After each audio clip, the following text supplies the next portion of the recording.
I'm filing for divorce next week. I've moved all our investments offshore. Good luck finding anything when my lawyers are done. By the way, I've canceled your access to all accounts.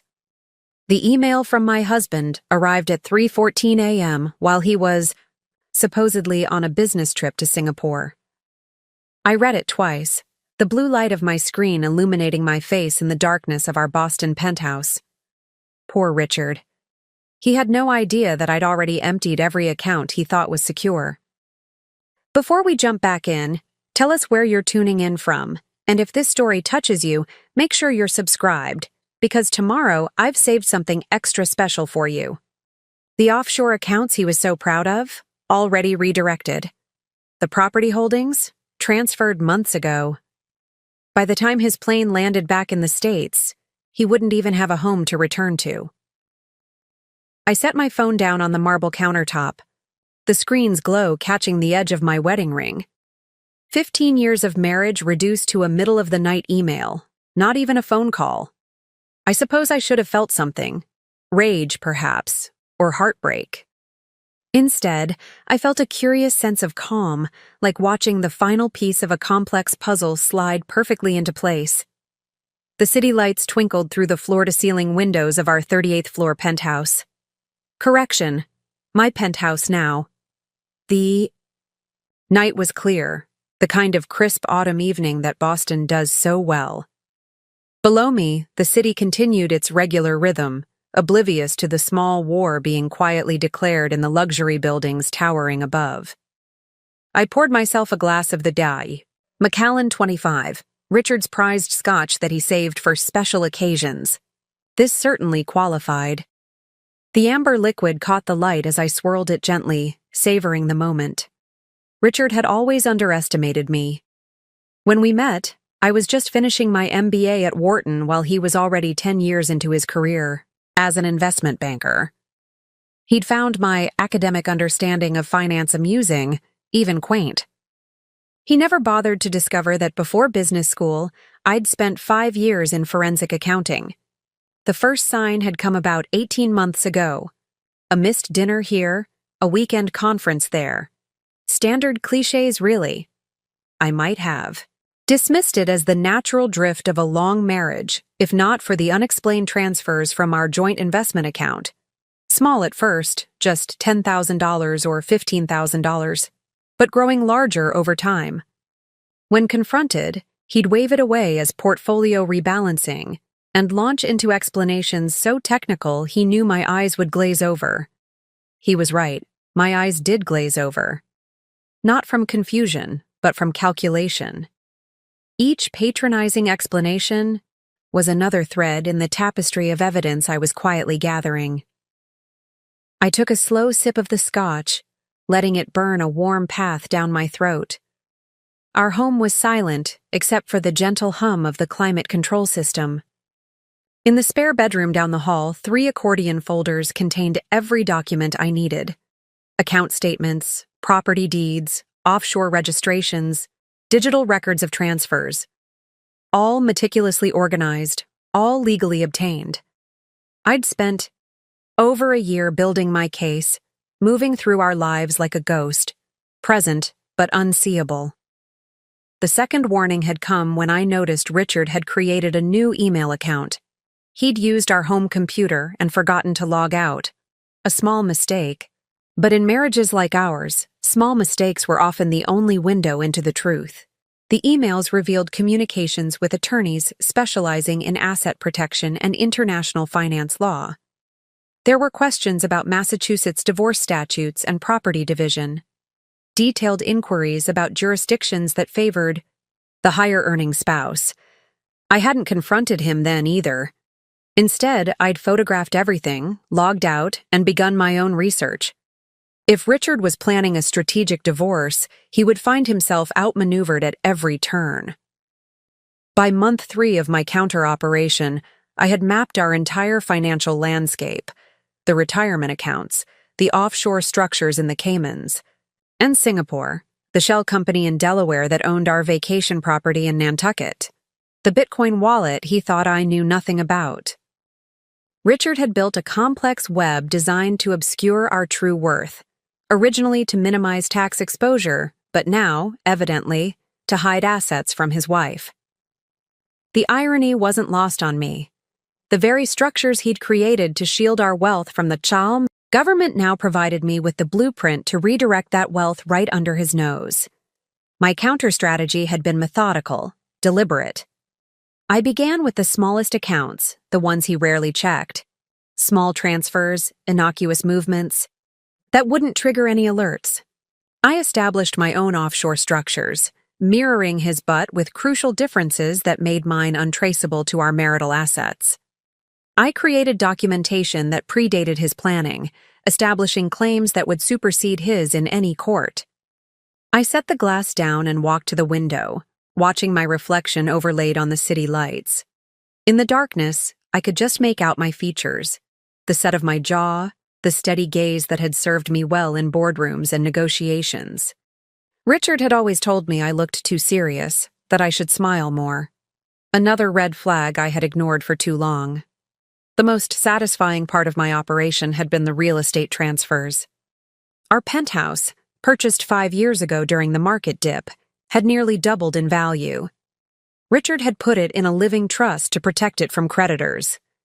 What he didn't realize was that I had gradually amended the trust over time, using the power of attorney he had given me years ago when he thought I was just handling household matters.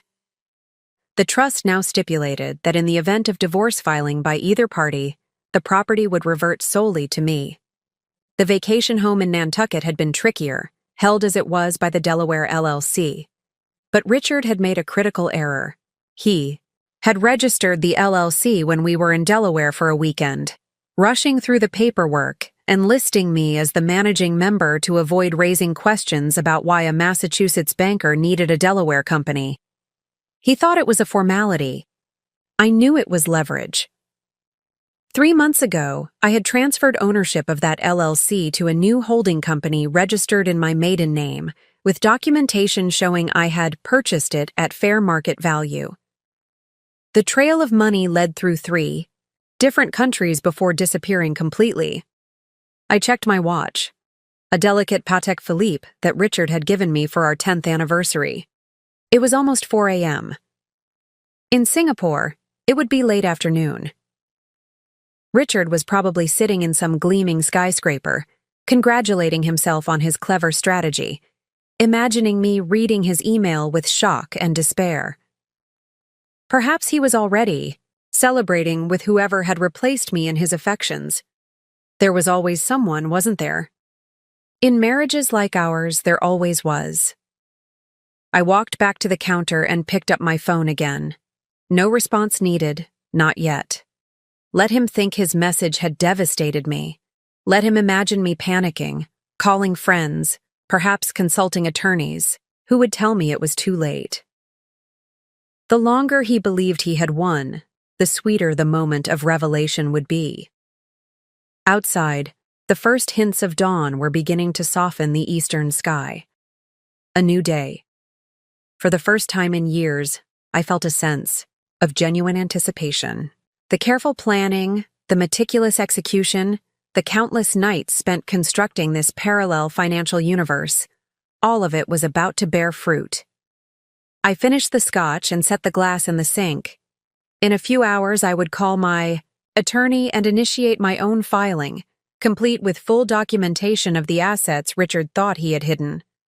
By the time his plane touched down at Logan International, the trap would be sprung, the accounts frozen, the properties secured.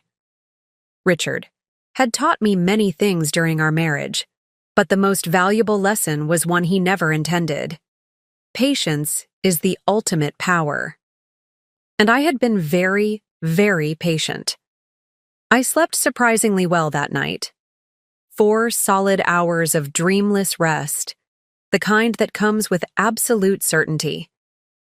When I woke, sunlight was streaming through the blinds I'd forgotten to close, painting bright stripes across our Italian marble floors. Richard had insisted on the marble during our renovation 3 years ago. Carrara marble, Eleanor, accept no substitutes. despite the contractor's warnings about maintenance in a New England climate. The first winter, it had cracked along the south wall. Preparing and narrating this story took us a lot of time, so if you are enjoying it, subscribe to our channel. It means a lot to us. Now back to the story. Richard had been furious, blaming everyone but his own insistence on form over function. That was Richard in essence. Beautiful things that couldn't withstand pressure. I made myself coffee, using the elaborate espresso machine that Richard had imported from Milan. Another trophy purchase that required constant attention. I'd become quite good at maintaining it, just as I'd become good at maintaining so many things in our marriage. The bitter aroma filled the kitchen as I pulled up my secure email account on my tablet. My attorney, Vivian Park, was already online, an early riser like me.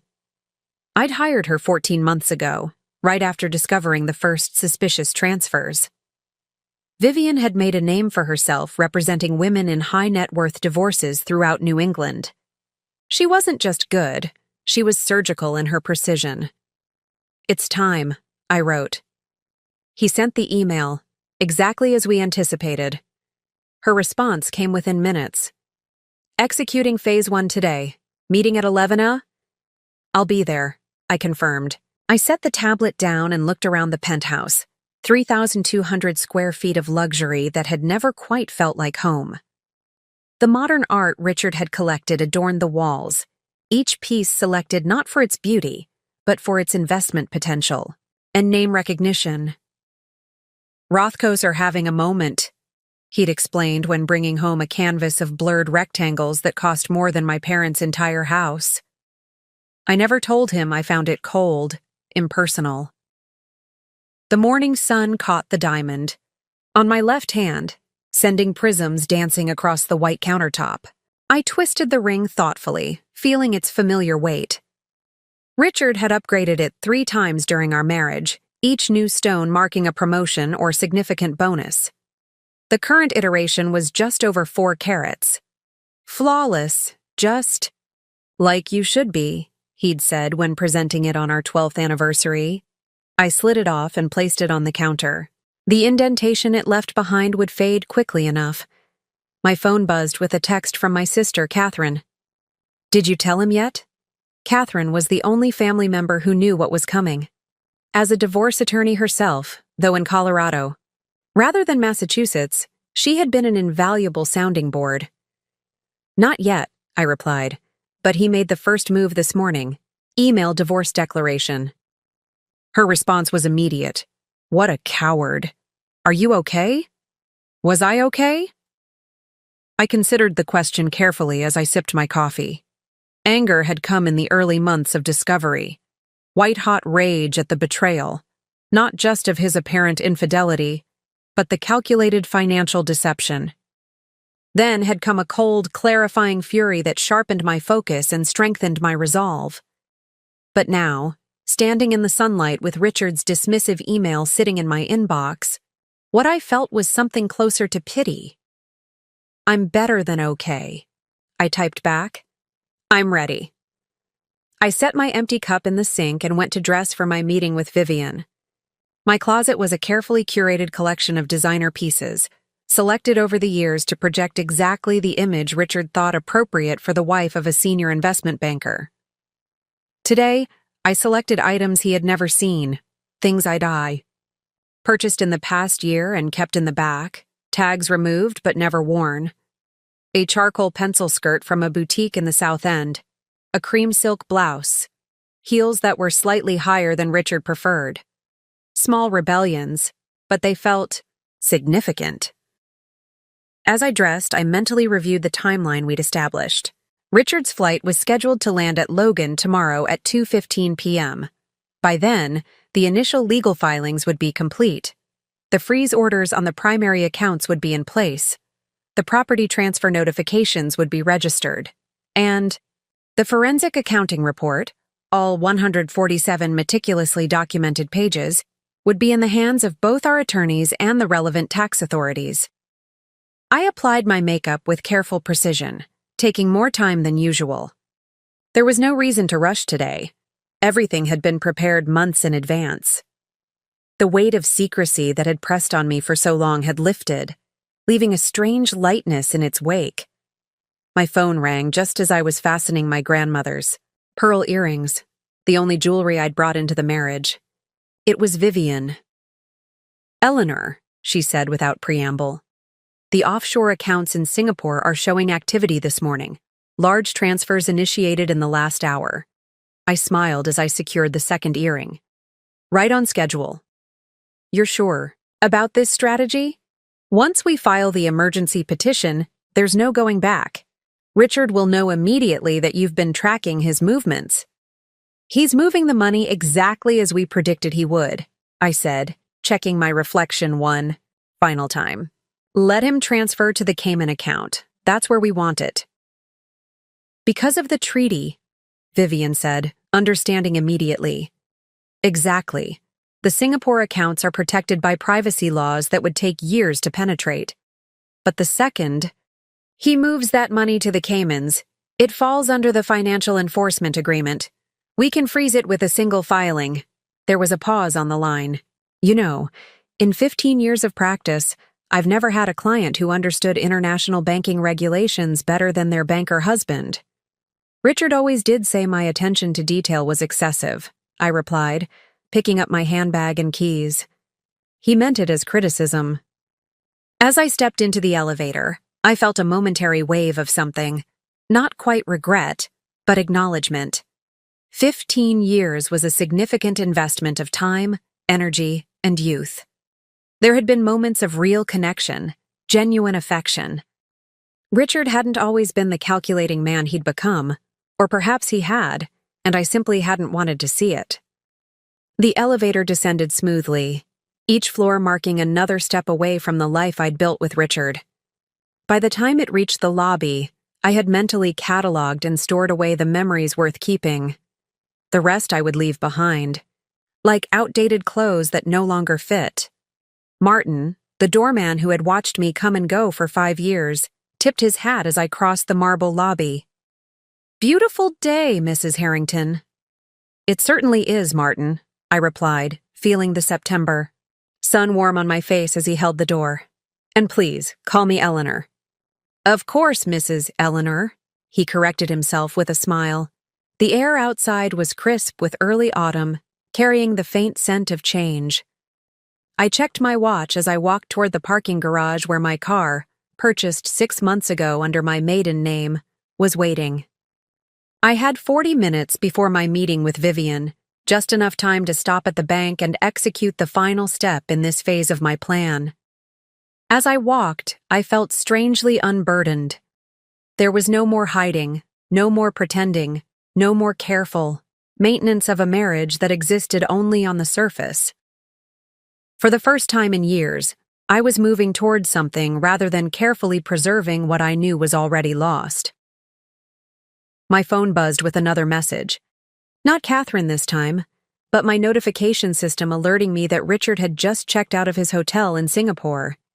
In approximately 22 hours, he would land in Boston, expecting to find his shell of a wife grappling with shock and despair. Instead, he would find himself facing the consequences of underestimating the woman he had married. And I would be long gone, having reclaimed not just our assets, but my future. Vivian's office occupied the 15th floor of a sleek glass building in Boston's financial district. Floor-to-ceiling windows offered panoramic views of the harbor, though I doubted many of her clients appreciated the scenery. People didn't come to Vivian Park when their lives were going well. Her receptionist, a polished young man with impeccable posture, greeted me by name. "Mrs. Harrington, Ms. Park is expecting you. May I get you anything? Water? Coffee?" "Water. Would be fine, thank you," I replied, settling into one of the minimalist chairs in the waiting area. The walls were adorned with abstract art in soothing blues and grays, nothing like the aggressive statement pieces Richard preferred.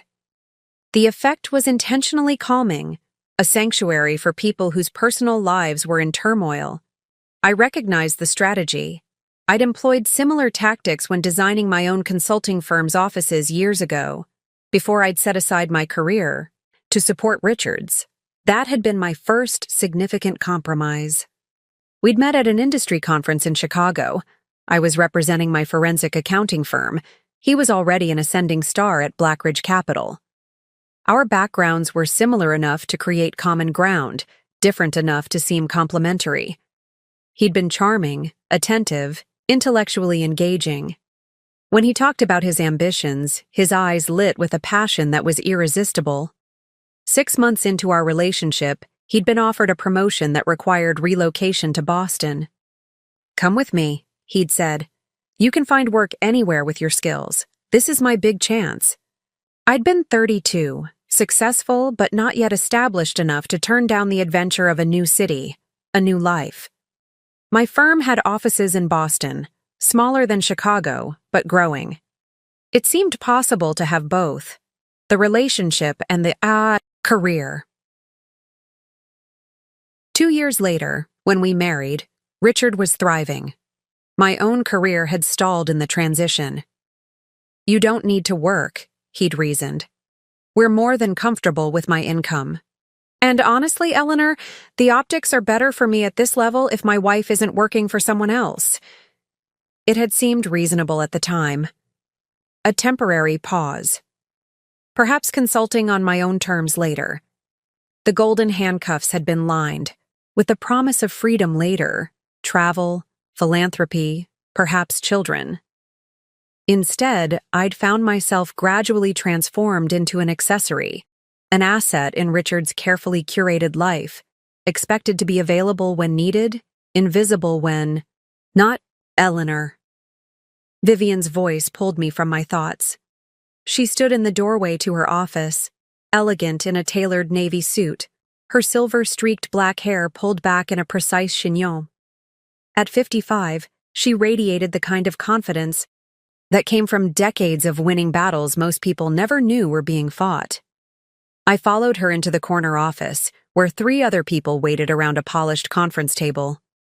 I recognized Peter Goldman, Vivian's forensic accounting specialist, and Marie Chen, the junior attorney who had been handling much of the documentation. The third person, a distinguished-looking man in his 60s, was unfamiliar. "Eleanor, you know Peter and Marie," Vivian said, gesturing to the familiar faces. "This is Judge Wallace Anderson, retired from the circuit court. He's been consulting with us on the more nuanced aspects of your case." I shook the judge's hand, noting his firm grip and evaluative gaze. "A pleasure, Mrs. Harrington. I've reviewed your documentation. Most impressive." "Thank you for your assistance, Judge," I replied, taking a seat at the table. Vivian remained standing, commanding, the room with natural authority. "Before we proceed, Eleanor, I want to confirm that you're absolutely certain about moving forward today. Once we file these papers, particularly the emergency asset freeze on the Cayman accounts, there will be immediate repercussions." "I'm certain," I said. Richard's email was explicit in his intentions. She nodded, satisfied. "Then let's review where we stand." Peter Goldman, a meticulous man with perpetually ink-stained fingers despite the digital age, opened his laptop. "As of 0800 this morning, we've documented transfers from the Singapore accounts totaling approximately $4.7 million, all directed to the Coastal Investment Holdings account in Grand Cayman. This represents about 60% of the assets Mr. Harrington had moved offshore over the past 18 months. He's leaving some in Singapore as a contingency," I noted. Classic Richard, never commit fully to any one strategy. "The timing works in our favor," Marie added, her voice carrying the crisp efficiency that had made her Vivian's rising star. "The transfers to Cayman fall within the look-back period for the emergency petition. We can reasonably argue that these represent attempts to hide marital assets in anticipation of divorce proceedings." Judge Anderson steepled his fingers. "The documentation you've provided regarding the timing of these transfers relative to Mr. Harrington's email is particularly compelling. It establishes clear intent." Vivian tapped her tablet, bringing up a complex timeline on the wall screen. Eleanor has provided us with a comprehensive history of asset movements dating back nearly 2 years. What we're seeing isn't just a husband moving money before a divorce. It's a systematic attempt to defraud both a spouse and potentially the tax authorities. The timeline displayed on the screen told the story more clearly than words could. A pattern of escalating financial maneuvers, each designed to obscure ownership and value. Accounts opened in tax havens, properties transferred to shell companies. Investment portfolios gradually shifted to offshore entities, and running alongside this financial timeline was another. Late nights at the office, unexplained business trips, passwords changed on joint accounts, increasingly limited access to financial information. The narrative is compelling, Judge Anderson observed. But what makes this case unique, Mrs. Harrington, is your countermeasures. I've never seen such thorough documentation from the disadvantaged spouse. I smiled slightly at his choice of words. I was never the disadvantaged spouse, Judge. Richard just thought I was. For the next hour, we reviewed the filings prepared by Vivian's team. The divorce petition with its detailed financial disclosures, the emergency motion to freeze specified accounts, the supporting documentation of asset transfers, and most importantly, the evidence of my prior ownership claims to specific properties and accounts. The Nantucket property transfer is particularly elegant, Marie noted with professional admiration. Since you were listed as the managing member of the LLC, your restructuring of the ownership falls within your legal authority. Mr. Harrington's signature on the original operating agreement gives him very little recourse. He never read the operating agreement, I said. He just signed where the lawyer indicated. Richard always considered legal documents beneath his attention unless they involved 9-figure transactions. Vivian's smile was razor-thin. His oversight, our advantage. As we concluded the review, Vivian fixed me with her penetrating gaze. The papers will be filed electronically within the hour. The emergency petition for the asset freeze should be granted by end of day, given the evidence of active transfers. By the time Richard lands tomorrow, his financial maneuverability will be severely restricted. I nodded, feeling a curious mix of emotions, resolution certainly, but also a distant sadness for what had been lost. Not just the marriage, which had been hollow for years, but the person I had once believed Richard to be. What happens after? The filing? I asked. Richard will be served immediately upon entering U.S. jurisdiction, Vivian explained. Given the nature of the filings, his accounts will be frozen before he even clears customs. His attorney, assuming he's already retained, will receive electronic notification simultaneously. And then?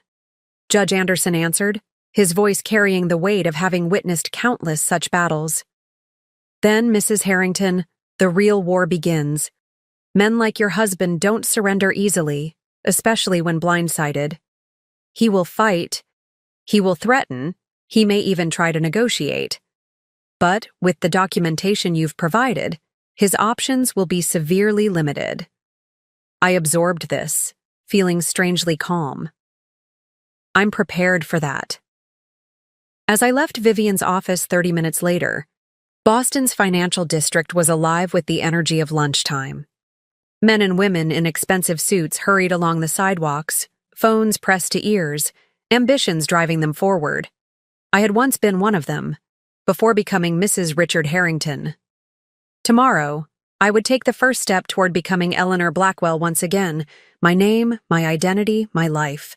The cost had been high, years lost, trust shattered, innocence abandoned. But as I walked through the crisp autumn air, I couldn't help but feel that what I had gained, wisdom, strength, and the fierce knowledge of my own capabilities, might ultimately prove worth the price. After leaving Vivian's office, I found myself walking toward the public garden instead of returning directly home. I needed space to think, to breathe before the machinery we'd set in motion began its inexorable process. The garden was alive with early autumn colors, trees just beginning their transition from green to gold. I found an empty bench near the lagoon and sat, watching a swan glide across the water's surface, serene above, furiously paddling below. An apt metaphor for my marriage, particularly these last 2 years. The first warning sign had been so small I nearly missed it. A dinner reservation confirmation that arrived in our shared email account, not unusual in itself, except this was for Menton, Richard's favorite restaurant, on a night when he was supposedly in New York. I hadn't mentioned it. Instead, I checked his calendar and noted the discrepancy, a tiny data point that meant nothing in isolation. 2 weeks later, there was another, a credit card charge for a hotel in Providence on a Tuesday night. Richard had claimed to be working late, coming home, after midnight with the distant, distracted air I had come to recognize as his important deal demeanor. Again, I said nothing, just noted the inconsistency and continued watching. It wasn't that I suspected an affair, not at first. Richard's devotion had always been to his career, his status, his financial achievements. Women had always been attracted to him, his confidence, his seemingly effortless success, but his vanity had generally been satisfied with their attention rather than their company. The third sign had been the most telling. I had been looking for a tax document in his home office, with his knowledge and permission, when I found a brochure for private banking services in Singapore. The brochure itself wasn't unusual. Richard received such materials constantly. What caught my attention was the handwritten note on the back, listing account numbers and contact information. I had photographed it with my phone and replaced it exactly as I'd found it. That evening, I used Richard's laptop while he was showering, routine he never varied, 15 minutes precisely, and found emails confirming the establishment of a new account. The initial transfer had been $250,000, described as personal investment funds. We had no joint investment strategy that included Singapore banking, no discussions about diversifying our holdings internationally beyond what Blackridge already managed. This was something separate, something deliberately kept from me. That night, I had lain awake beside him, listening to his steady breathing, and made a decision. Instead of confrontation, I would choose investigation. Instead of accusation, I would pursue knowledge. My training as a forensic accountant had taught me that financial trails, when properly followed, revealed truths that words often obscured. The next morning, I had called Catherine. "I need your perspective," I had told her over coffee in a cafe far from our usual haunts. As a sister and as an attorney. Catherine had listened without interruption as I outlined what I had discovered, the discrepancies, the hidden account, the pattern of small deceptions. It could be nothing, she had offered, though her expression suggested she believed otherwise. Midlife crisis, maybe. Secret present for your anniversary? I had smiled at her attempt to offer an innocent explanation. Our anniversary was 3 months ago, and Richard doesn't do surprises unless they benefit his image. She had nodded, the attorney in her taking over. So, what do you want to do? I want to know what I'm dealing with before I decide how to respond. That conversation had been the catalyst. Within a week, I had established a secure email account, opened a safe deposit box at a bank Richard didn't use, and begun systematically documenting our financial landscape, both what I knew and what I suspected. The fourth warning sign had appeared a month later. Richard had asked me, with studied casualness, what I thought about moving some of our investments into more privacy-oriented structures. When I asked for clarification, he had launched into a practiced speech about asset protection, liability concerns, and the increasingly volatile global market. "It's just prudent planning," he had explained, refilling his wine glass. "Everyone at my level does it." I had nodded thoughtfully, asking just enough questions to seem interested but not enough to suggest suspicion. "Whatever you think is best," I had told him. "You know I trust your judgment on these matters." The relief in his eyes had been unmistakable and damning. A week later, I hired Vivian Park, I hadn't begun with the intention of divorce. Truth be told, I wasn't certain what I was preparing for. Protection, perhaps, or leverage if Richard's financial maneuvering proved to be preparation for leaving me. Vivian had been clear-eyed in her assessment. In my experience, she had told me during our first meeting, men who begin hiding assets are planning one of three things: leaving their wives, financial crime, or both. What would you suggest? I had asked. Document everything. Follow every financial thread. Establish your own security, and decide what you want the end result to be. What did I want? The question had haunted me in the months that followed. Did I want to save my marriage? Did I want retribution? Or did I simply want what was rightfully mine? Not just financially, but the dignity of not being played for a fool. The fifth warning sign had been the most painful. In March, on a rare weekend when Richard was actually home, I had found him in his office, on the phone, speaking in the low, intimate tone he had once reserved for me. "It's complicated," he had said to whoever was on the other end. "These things take time if they're done properly. No, she doesn't suspect anything. I know, just a little longer." I had retreated silently, my heart hammering in my chest. That night, I had accessed his phone while he slept, and found the evidence I had both expected and dreaded. A series of messages to someone named Alessandra, communications that left little doubt about the nature of their relationship. Interspersed with the personal messages were discussions about future plans, references to after everything is settled, and mentions of living arrangements in Singapore. I had replaced the phone on his nightstand and gone to the guest bathroom, where I quietly vomited until my stomach was empty. Not from the revelation of infidelity, but from the magnitude of betrayal it represented. Richard wasn't just planning to leave, he was orchestrating a complete extraction from our life together, one that would leave me financially and emotionally devastated. The next morning, I had called Vivian and authorized her to begin preparing divorce filings, not for immediate use, but to have ready when needed. Then I had accelerated my own preparations, shifting from documentation to active countermeasures.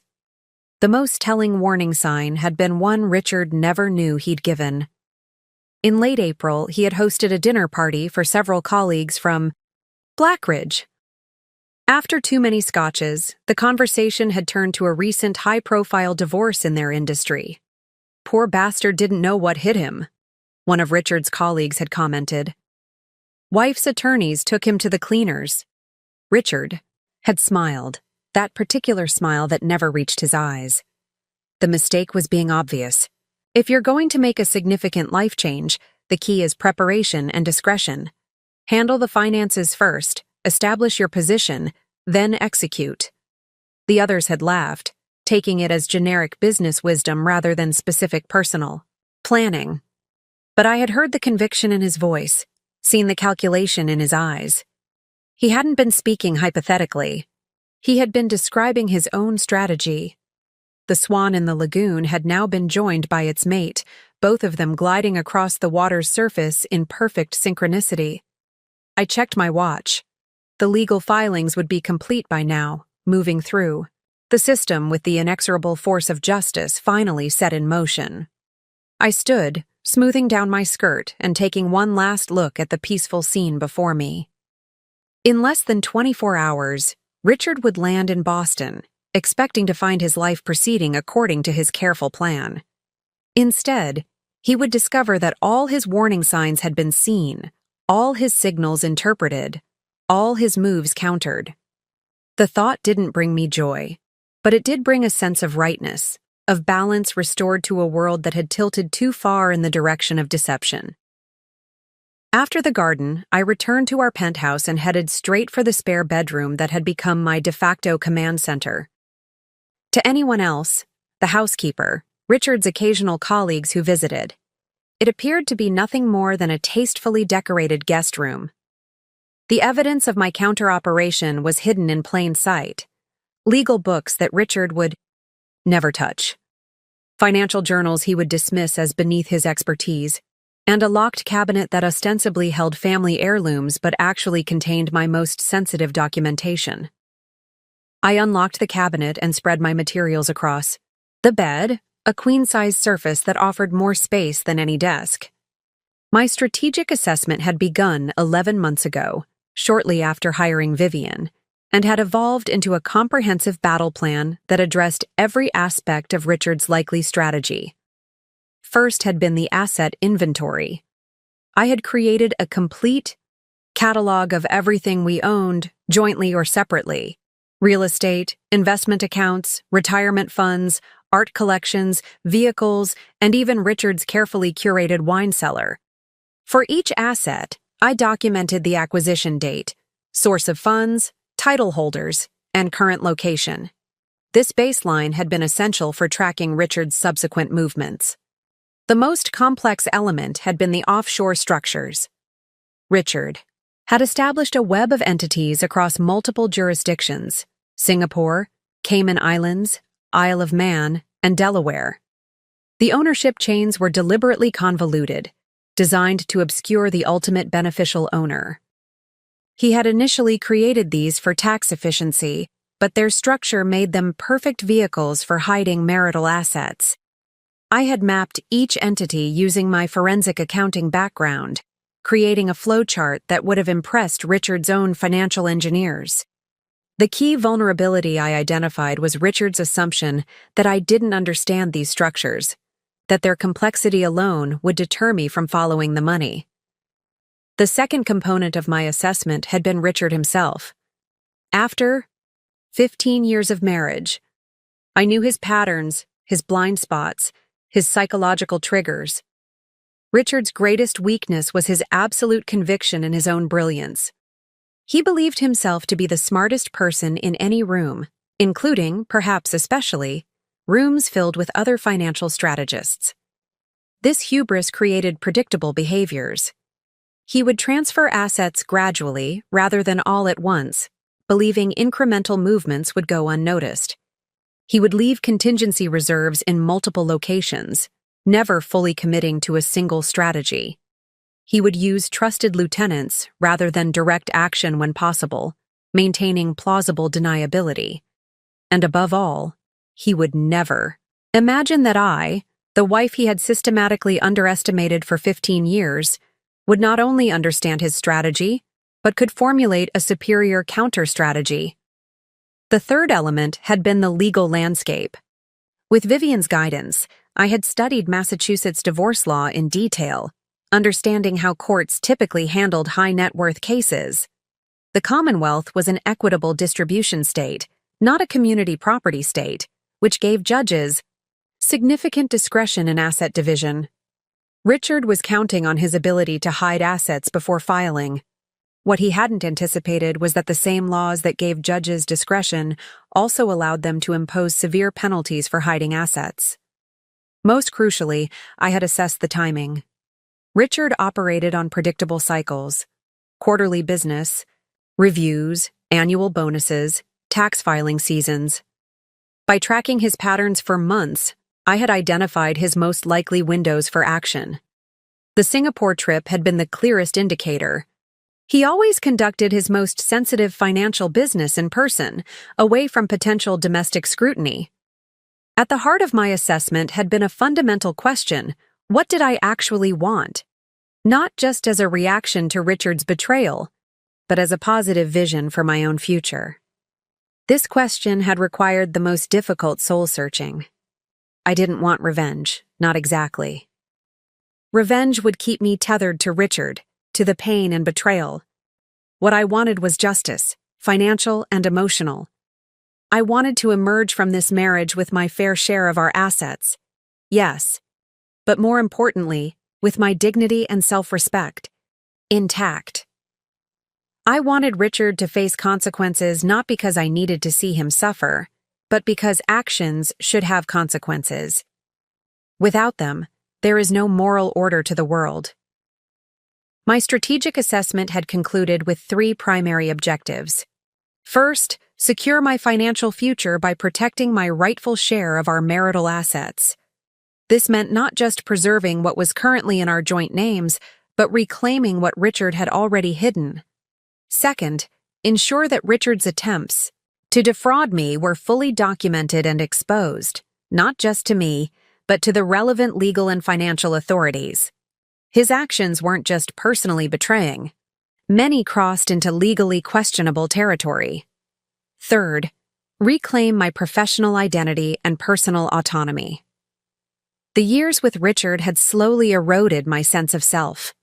Whatever happened with the divorce, I needed to emerge as Eleanor Blackwell, not as Richard Harrington's ex-wife.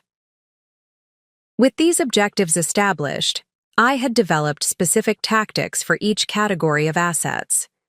For real estate, I had leveraged my position as trustee or managing member to restructure ownership. For financial, accounts, I had established parallel structures to redirect funds. For personal property, I had created comprehensive inventories with appraisals. And for Richard's hidden assets, I had developed legal strategies to freeze and reclaim them. The most elegant element of my plan, the one that gave me a quiet sense of satisfaction, was that I had accomplished most of this using the very tools and structures Richard himself had created.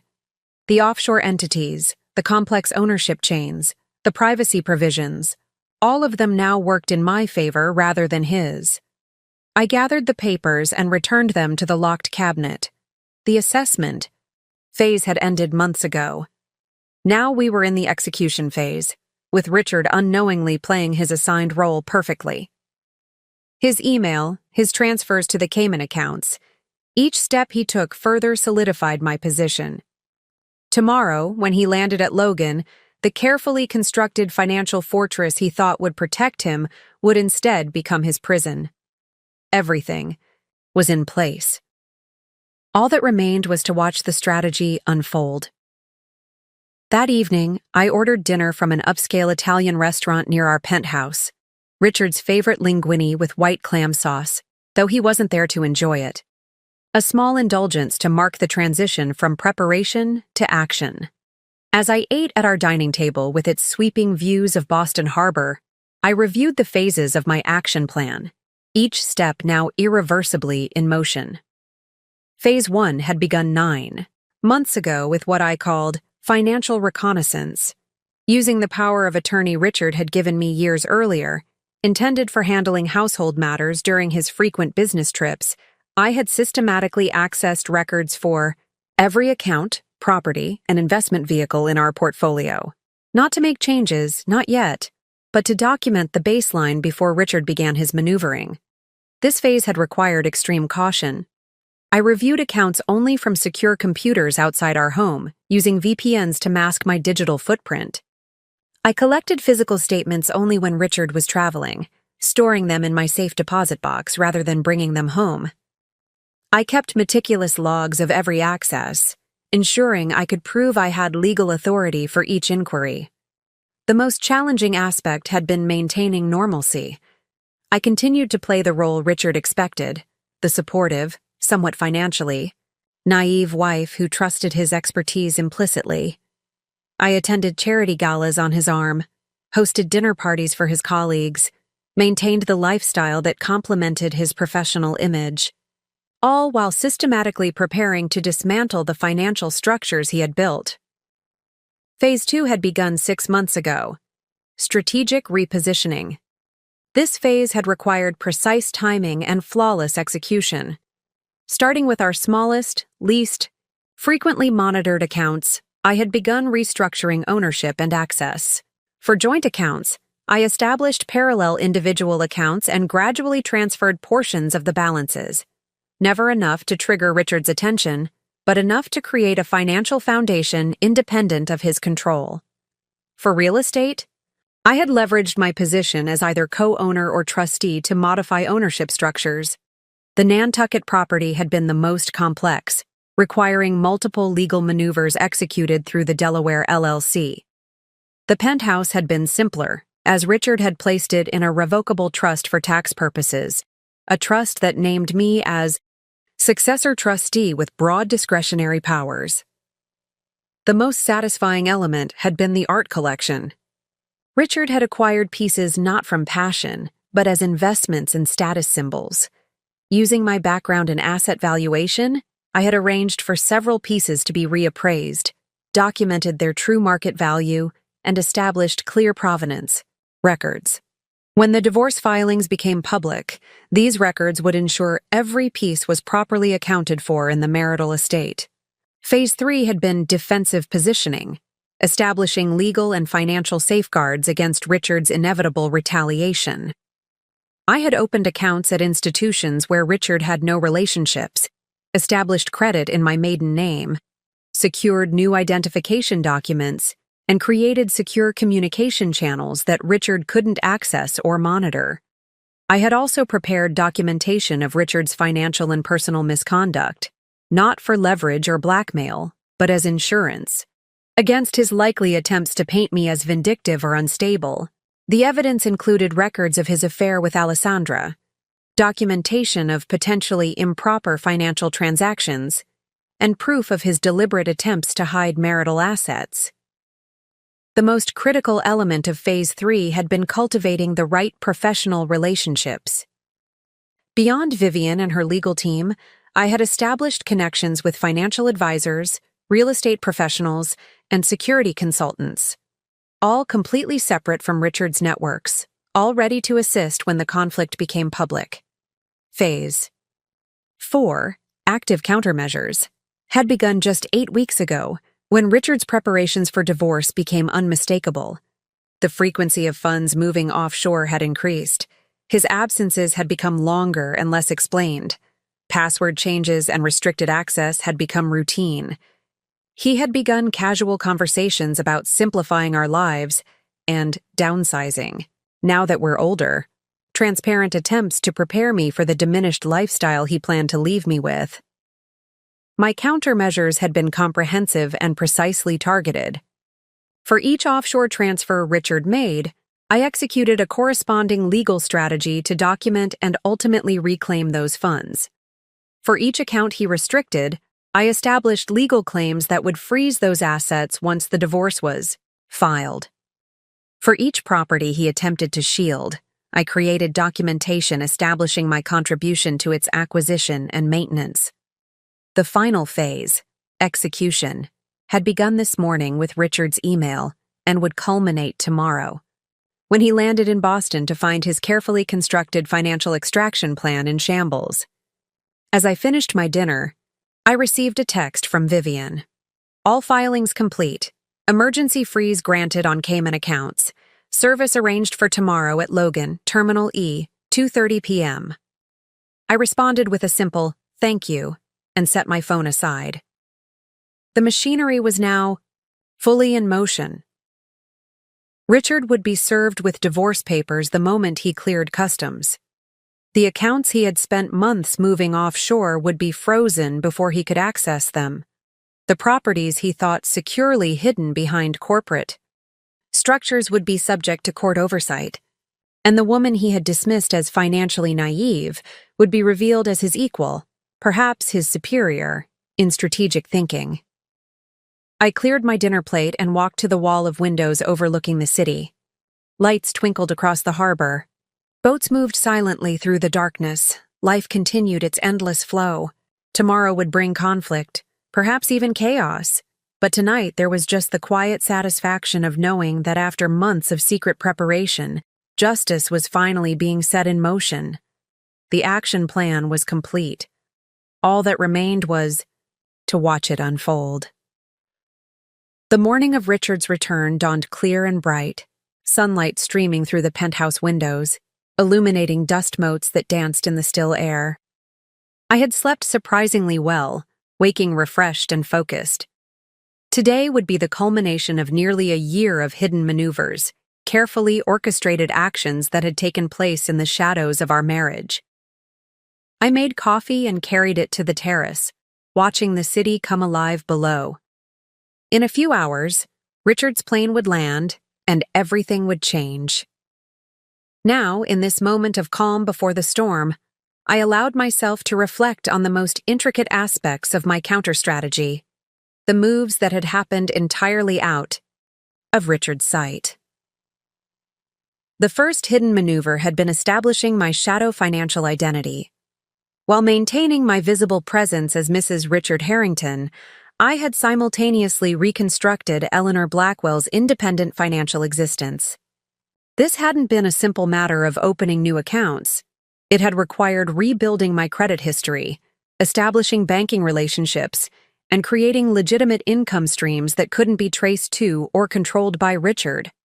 I had leveraged my dormant consulting credentials to secure several discreet advisory contracts with firms that had no connection to Richard's network.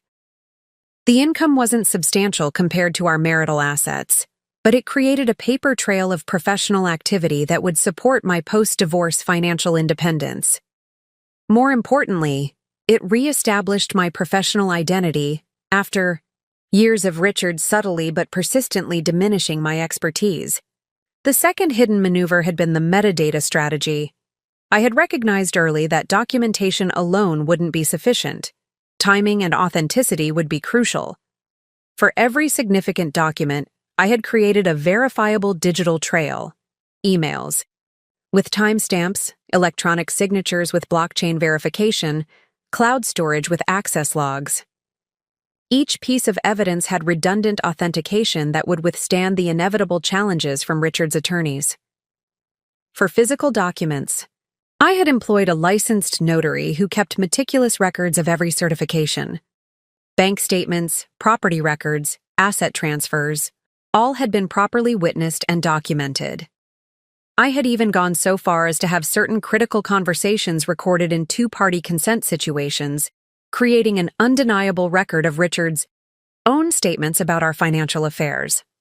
The most delicate hidden maneuver had been navigating international banking regulations. Richard had chosen his offshore jurisdictions carefully, selecting countries with strong privacy laws and limited cooperation with U.S. authorities. What he hadn't anticipated was that I would use these same privacy protections as a shield for my own financial maneuvers. Working with specialists in international finance law, I had identified specific regulatory triggers that would force disclosure of Richard's hidden accounts. For assets in Singapore, this meant documenting potential violations of their strict financial regulations. For the Cayman accounts, it meant establishing clear evidence that the transfers were made specifically to hide marital assets, a distinction that negated certain privacy protections under their banking laws. Perhaps the most satisfying hidden maneuver had been the redirection of Richard's own network.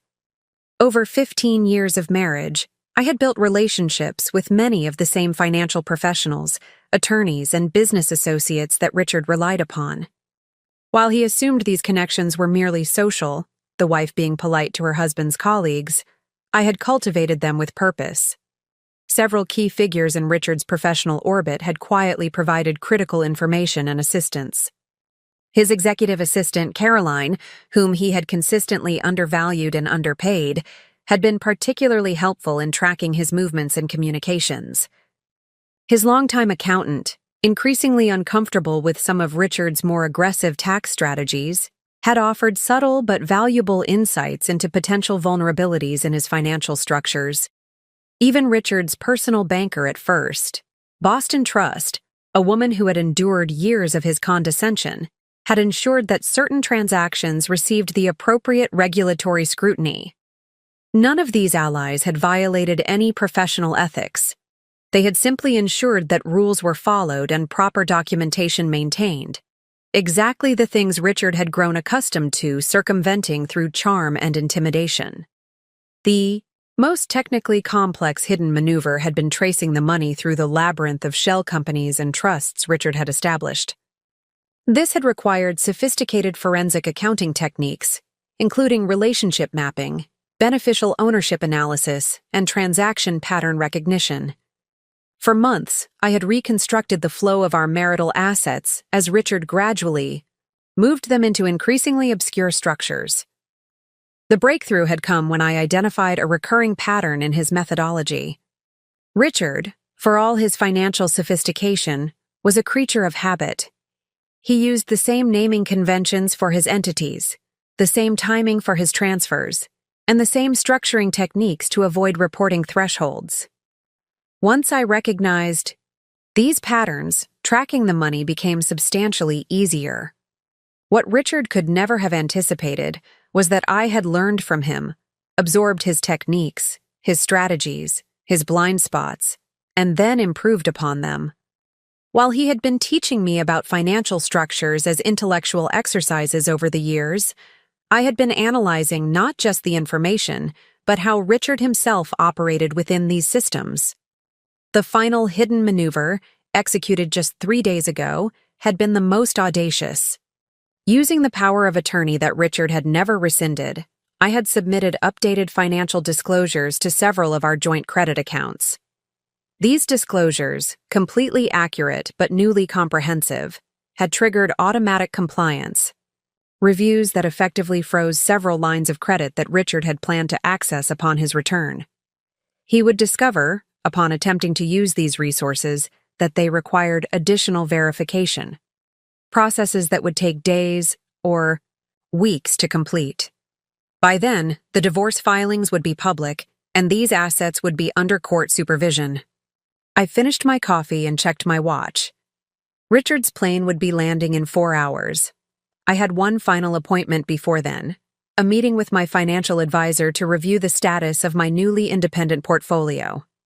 After that, I would return home to await the inevitable call that would come once Richard was served with the divorce papers. Everything was in place. Every hidden maneuver had been executed flawlessly. The chess pieces were arranged exactly as I needed them to be, though Richard still believed he was the only one moving them across the board. I went inside to dress for my meeting, selecting a slate blue suit I had purchased recently, something Richard had never seen, something that belonged solely to Eleanor Blackwell rather than Mrs. Richard Harrington. Today marked the end of hidden maneuvers. From this point forward, everything would be in the open, and Richard would finally see me clearly for perhaps the first time in our marriage. To understand Richard Harrington fully, to comprehend why he believed his plan would succeed, required acknowledging the forces that had shaped him and the world that had consistently rewarded his particular brand of calculated self-interest.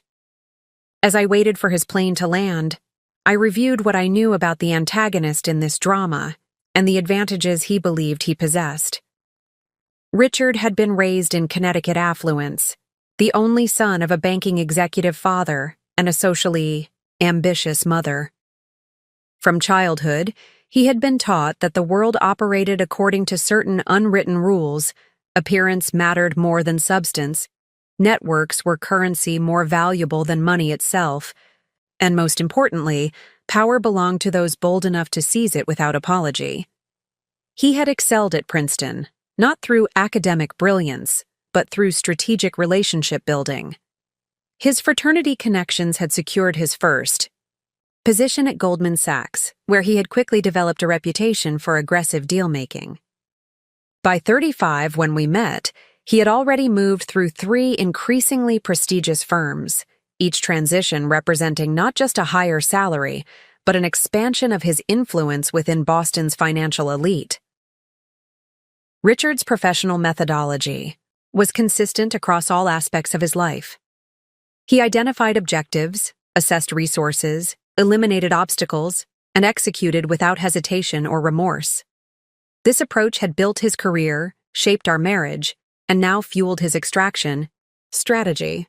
He believed himself to be a master tactician, several moves ahead of everyone around him, particularly his wife. The forces supporting Richard's divorce strategy were substantial. First was his financial leverage, access to liquid capital that most people, including many high-net-worth individuals, simply didn't have. Moving millions across international boundaries required resources, connections, and expertise that represented significant barriers to most divorce counter-strategies. Second was his professional network, attorneys who specialized in asset protection, bankers with discretion as their primary product, financial managers who operated in regulatory gray areas. These weren't just service providers. They were collaborators in a system designed to shield wealth from taxation, regulation, and divorce courts. Richard had spent decades cultivating these relationships, positioning himself as both client and peer. Third was his psychological advantage, or what he perceived as his advantage. Richard genuinely believed that I lacked both the financial sophistication and the emotional fortitude to challenge him effectively. He had spent our marriage subtly reinforcing this perception, explaining financial concepts to me as if I were a particularly bright child, praising my intuitive understanding, while dismissing my professional training as theoretical rather than practical. This systematic underestimation had been his most significant miscalculation. He had confused my patience for passivity, my observation for obliviousness, my strategic silence for submission. The fortress of superiority he had built around himself had become a prison that prevented him from seeing me clearly. There were other antagonist forces at work beyond Richard himself. The legal system, despite significant progress, still favored those with greater resources to sustain prolonged litigation. The financial industry had built elaborate structures specifically designed to obscure ownership and frustrate asset discovery. International jurisdictional complexity created opportunities for those seeking to hide wealth from spouses, creditors, or tax authorities. Richard was counting on all these forces as he executed his plan. He anticipated that I would eventually secure legal representation, perhaps even competent representation, but he believed the structural advantages were too great to overcome. The combination of hidden assets, jurisdictional hurdles, and his superior resources would, in his calculation, result in a settlement far below what Massachusetts law theoretically guaranteed me. The most powerful antagonist force, however, was confidence. Richard's absolute certainty in his own superior strategic thinking. This certainty had been reinforced throughout his life by a system that rewarded exactly his type of calculated self-interest. He had never faced meaningful consequences. For his actions, professional or personal, he had navigated around obstacles rather than through them, abandoned positions that became untenable, and consistently emerged with his wealth and status intact. This pattern of success had created a kind of invulnerability field around him, a belief system in which failure was simply not a possibility that needed to be seriously considered. In psychological terms, it was a form of narcissistic optimization, the conviction that the world would inevitably bend to accommodate his will, because it always had before. Richard's specific divorce strategy leveraged all these advantages. The timeline had likely been in development for at least 18 months, beginning with the establishment of the Singapore banking relationships and accelerating after his introduction to Alessandra, the investment banker from his London office, who had become both his romantic partner and his financial collaborator. His plan's elegance lay in its graduated approach. The first phase had been asset assessment and categorization, identifying which of our marital assets were most vulnerable to discovery and division. The second phase had been strategic restructuring, moving assets into vehicles that obscured ownership while maintaining his effective control.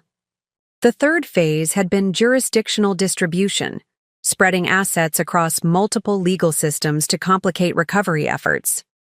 The final phase, which he had initiated with his email, was meant to be the triumphant execution, the clean break that would leave him with the majority of our wealth, and me with whatever remnants were too visible or too entangled to extract cleanly. What made Richard truly dangerous was not just his resources or his network, but his adaptability. When obstacles appeared, he adjusted. When strategies proved ineffective, he abandoned them without sentiment and developed alternatives. He operated according to a pure cost-benefit analysis, unencumbered by emotional attachment to particular approaches or outcomes beyond the bottom line. If his offshore strategy failed, he would attempt to negotiate a settlement that preserved his core assets. If negotiation failed, he would pursue litigation designed to exhaust my resources and resolve. If litigation became unfavorable, he would seek to move assets beyond the court's practical reach, calculating that enforcement costs would eventually lead me to accept less than my full entitlement. The antagonist forces aligned against me were formidable, representing not just one man's determination, but an entire system designed to protect wealth from division. Richard was merely an exceptionally adept navigator of this system, a player who understood the rules of the game and had positioned his pieces accordingly. What he didn't know, what would become apparent in the coming hours, was that while he had been playing chess, I had been playing a different game entirely. He had been moving pieces across the board according to traditional patterns, while I had been rewriting the fundamental rules of engagement. I checked the flight tracker on my phone. Richard's plane had landed 20 minutes early. He would be moving through customs now, anticipating a car service to bring him home to the penthouse where he expected to find me. Perhaps distraught over his email, perhaps already contacting attorneys, but certainly not prepared for what was actually... Dunk, I sent a text to Vivian. The plane has landed. Her response was immediate. Process server in position. You're sure about the in-person service? We could have done this more discreetly. I considered the question one final time. There were indeed more discreet options. Service at the penthouse, electronic notification to his attorneys, even waiting until tomorrow to execute the final step. But after months of operating in the shadows, after years of being underestimated and dismissed, I had made a deliberate choice for this moment to be witnessed, to be public, to be undeniable. I'm sure, I replied. Some moments should be memorable. I set my phone down and waited for the call that would signal the beginning of the end. Not just of my marriage, but of Richard's illusion of invulnerability. The antagonist forces were powerful, but they were about to collide with a reality they had never anticipated, a woman who had learned to use their own systems against them. The call came at 2:43 p.m. I had been sitting in my living room, reviewing final documentation with Marie, when Richard's name illuminated my phone screen. I met Marie's eyes, and she nodded, gathering her papers and quietly moving to the guest room to give me privacy. This conversation needed to happen without witnesses, at least on my end. I let it ring 3 times, collecting myself, then answered. With a simple, "Hello, Richard." The silence on the other end lasted just long enough to confirm that something had gone dramatically wrong in his carefully constructed world. When he finally spoke, his voice carried a tension I had rarely heard. Controlled, fury underlaid with genuine shock. "What the hell have you done?" Each word was precisely enunciated, as if maintaining verbal composure might somehow restore order to his unraveling plans. "I'm not sure what you mean," I replied, my voice steady. "I just received some rather interesting legal papers myself. Perhaps we're having similar days." Another pause, this one briefer. I could almost see him recalibrating, shifting from indignation to calculation. "This is unnecessary, Eleanor. Whatever you think you're doing, we can resolve this privately, like rational adults." "That's an interesting perspective," I said, "considering your 3 a.m. email informing me that you had emptied our accounts and moved everything offshore. Was that your idea of a private, rational resolution? That was..." He stopped himself. Richard rarely made verbal mistakes, and he certainly didn't admit to them. "You're misinterpreting a contingency plan. I was stress testing our financial security. I almost laughed at the audacity. A contingency plan that coincidentally included filing for divorce and moving to Singapore with your colleague Alessandra? That's quite thorough scenario planning, Richard. Did the contingency also require canceling my credit cards and transferring the Nantucket property to your shell company?" The sharp intake of breath on the other end confirmed that my intelligence had surprised him. He hadn't expected this level of specific knowledge. "You've been going through my private communications." Accusation had replaced shock, a calculated attempt to shift the moral high ground. "No," I corrected. "I've been documenting your systematic attempt to hide marital assets in anticipation of divorce. There's a significant legal distinction." "The distinction," he said, his voice hardening, is that I've spent 20 years building our financial position while you've played at being a corporate wife. Whatever you think you're entitled to. Massachusetts is an equitable distribution state, I interrupted. And I have 15 years of evidence documenting my contributions to our marital estate, including the strategic sacrifices of my own career to support yours. But we both know this isn't really about legal entitlements, is it, Richard? He was silent, waiting for me to continue, probably recording the conversation for his attorneys. I didn't mind. Everything I said was precisely calibrated. This is about you believing you could discard me like an underperforming investment, I continued, that you could extract maximum value while minimizing your costs. The same approach you've applied to every relationship in your life. That's a creative interpretation, he said, his voice cooler now, more controlled. But you've made a serious tactical error. The assets you're attempting to freeze are largely outside U.S. jurisdiction. The accounts in Singapore have already been flagged for compliance review based on documentation I provided to the Monetary Authority of Singapore 2 weeks ago. I finished for him. The transfers to Cayman triggered automatic regulatory scrutiny under the recent amendments to the Financial Action Task Force recommendations. And the Delaware LLC that supposedly owns our Nantucket property? Its operating agreement gives me unilateral authority as managing member, a position I've held since you registered it 5 years ago. The silence that followed was different, heavier, charged with the dawning realization that he wasn't simply facing an inconvenient legal challenge, but a comprehensive dismantling of his entire strategy. How did you? He began, then stopped, himself. Another recalibration. These are temporary setbacks. My attorneys will have the freezes lifted by tomorrow. As for your claims about the property transfers, they're documented, witnessed, and already filed with the relevant authorities, I said.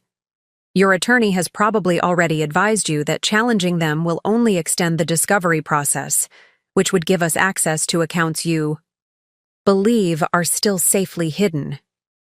I heard muffled voices in the background. He wasn't alone, probably already meeting with his legal team at their offices rather than coming home. Good. That would make the next step easier. Eleanor. His voice had shifted again, adopting the reasonable, slightly patronizing tone he used when negotiating. I think we both need to take a step back. Divorce is emotional, but it doesn't have to be destructive. I'm prepared to offer a very generous settlement, one that acknowledges your contributions while avoiding protracted legal battles that would only benefit our attorneys. That's thoughtful, I replied, matching his reasonable tone. And what would this generous settlement include? He outlined figures quickly: a lump sum payment, monthly support for 3 years, and the penthouse. The numbers were substantial, by ordinary standards, but represented less than 20% of our actual marital assets. He was testing my knowledge, my resolve, and most importantly, my alternatives. I see, I said when he finished, and in exchange, I would withdraw the filings, release the freezes, and surrender any claims to the offshore assets? Exactly, he said, relief coloring his voice. A clean break that lets us both move forward. I let a moment pass, as if considering his offer. Then, I'm afraid that won't be possible, Richard. You see, I'm not negotiating for a percentage of our assets. I'm simply ensuring that the division is truly equitable, as required by law. Don't be naive, he snapped, the reasonable facade cracking. This isn't about law, it's about leverage. And right now, you think you have it. But trust me, Eleanor, you don't want this fight. I have resources you can't imagine. No, Richard, I corrected gently. You had resources you couldn't imagine I would find. Past tense. The difference matters. I ended the call before he could respond, setting the phone down with hands that were surprisingly steady. The first confrontation had gone exactly as expected. Initial shock, followed by accusation, then attempted negotiation, and finally, thinly veiled threats. Richard would recover quickly. He would develop new strategies, deploy additional resources, and prepare for extended conflict. But for the first time in our relationship, he would do so with the unsettling knowledge that he was facing an opponent who had anticipated his every move and prepared accordingly. The balance of power had shifted, and we both knew it. After the first confrontation, events accelerated with the precise, mechanistic inevitability of dominoes falling. Richard, true to his nature, refused to accept the initial setback as definitive. Within hours of our call, the escalation began, a multi-pronged counterattack designed to regain control of both the narrative and the assets. The first salvo arrived via email at 5:17 p.m., a formal communication from Bradford Winters, managing partner at Winters, Sullivan & Reed, Boston's most exclusive and expensive divorce firm.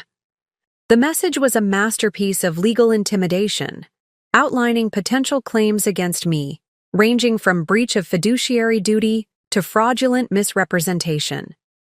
Each paragraph carried the unmistakable subtext: "This will be expensive, exhausting, and ultimately futile." I forwarded it to Vivian without comment. She responded within minutes.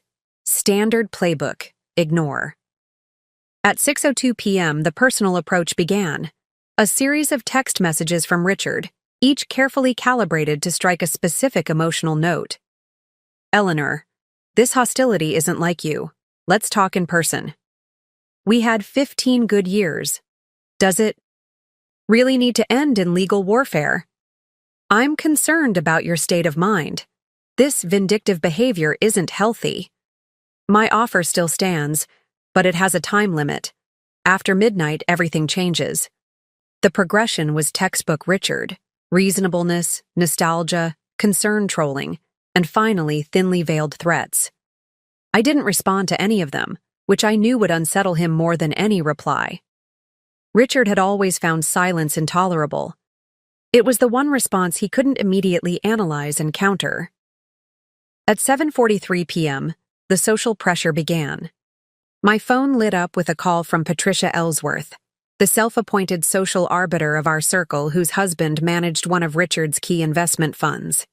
Patricia and I had maintained a cordial but distant relationship over the years. I attended her charity galas. She pretended my background was as privileged as hers. "Eleanor, darling," she gushed when I answered, as if we were intimate friends. "I've just heard the most disturbing news. Tell me it's not true that you and Richard are having difficulties." "Patricia," I replied evenly. "How thoughtful of you to call. Yes, Richard and I are divorcing." Her sharp intake of breath was almost comical. "But surely this can be resolved privately. Richard has been telling everyone there's been a terrible misunderstanding, that you've had some sort of breakdown." "Has he?" I interjected, my voice cooling. "How interesting, considering he sent me an email explicitly stating he was divorcing me, had moved our assets offshore, and was relocating to Singapore with his colleague Alessandra." The silence that followed told me everything. Patricia hadn't called to offer support. She'd called to gather intelligence for Richard, to assess how firm my position was, and perhaps to convey veiled warnings about social consequences. I had no idea," she finally managed. "That certainly changes things." "Yes," I agreed. "It certainly does. If you'll excuse me, Patricia, I have calls to return." By 9 p.m., Richard had escalated to the financial realm. My phone pinged with security. Alerts. Attempts to access joint accounts that had already been frozen or restructured. He was testing the boundaries, looking for vulnerabilities, any financial avenue that remained open to him. At 9:34 p.m., a more serious breach was attempted. My secure email account registered multiple password reset attempts, followed by a sophisticated phishing attack designed to capture my authentication credentials. The attempts originated from an IP address in downtown Boston, almost certainly the offices of whatever security consultant Richard had engaged for digital countermeasures. I notified our cybersecurity team immediately. Anticipating exactly this type of escalation, I had retained the services of Blackwater Digital Security 3 months earlier, the same firm that protected several international banking systems. Their confirmation came quickly. Attempts blocked, countermeasures deployed, digital perimeter secure. At 10:17 p.m., the most predictable escalation arrived.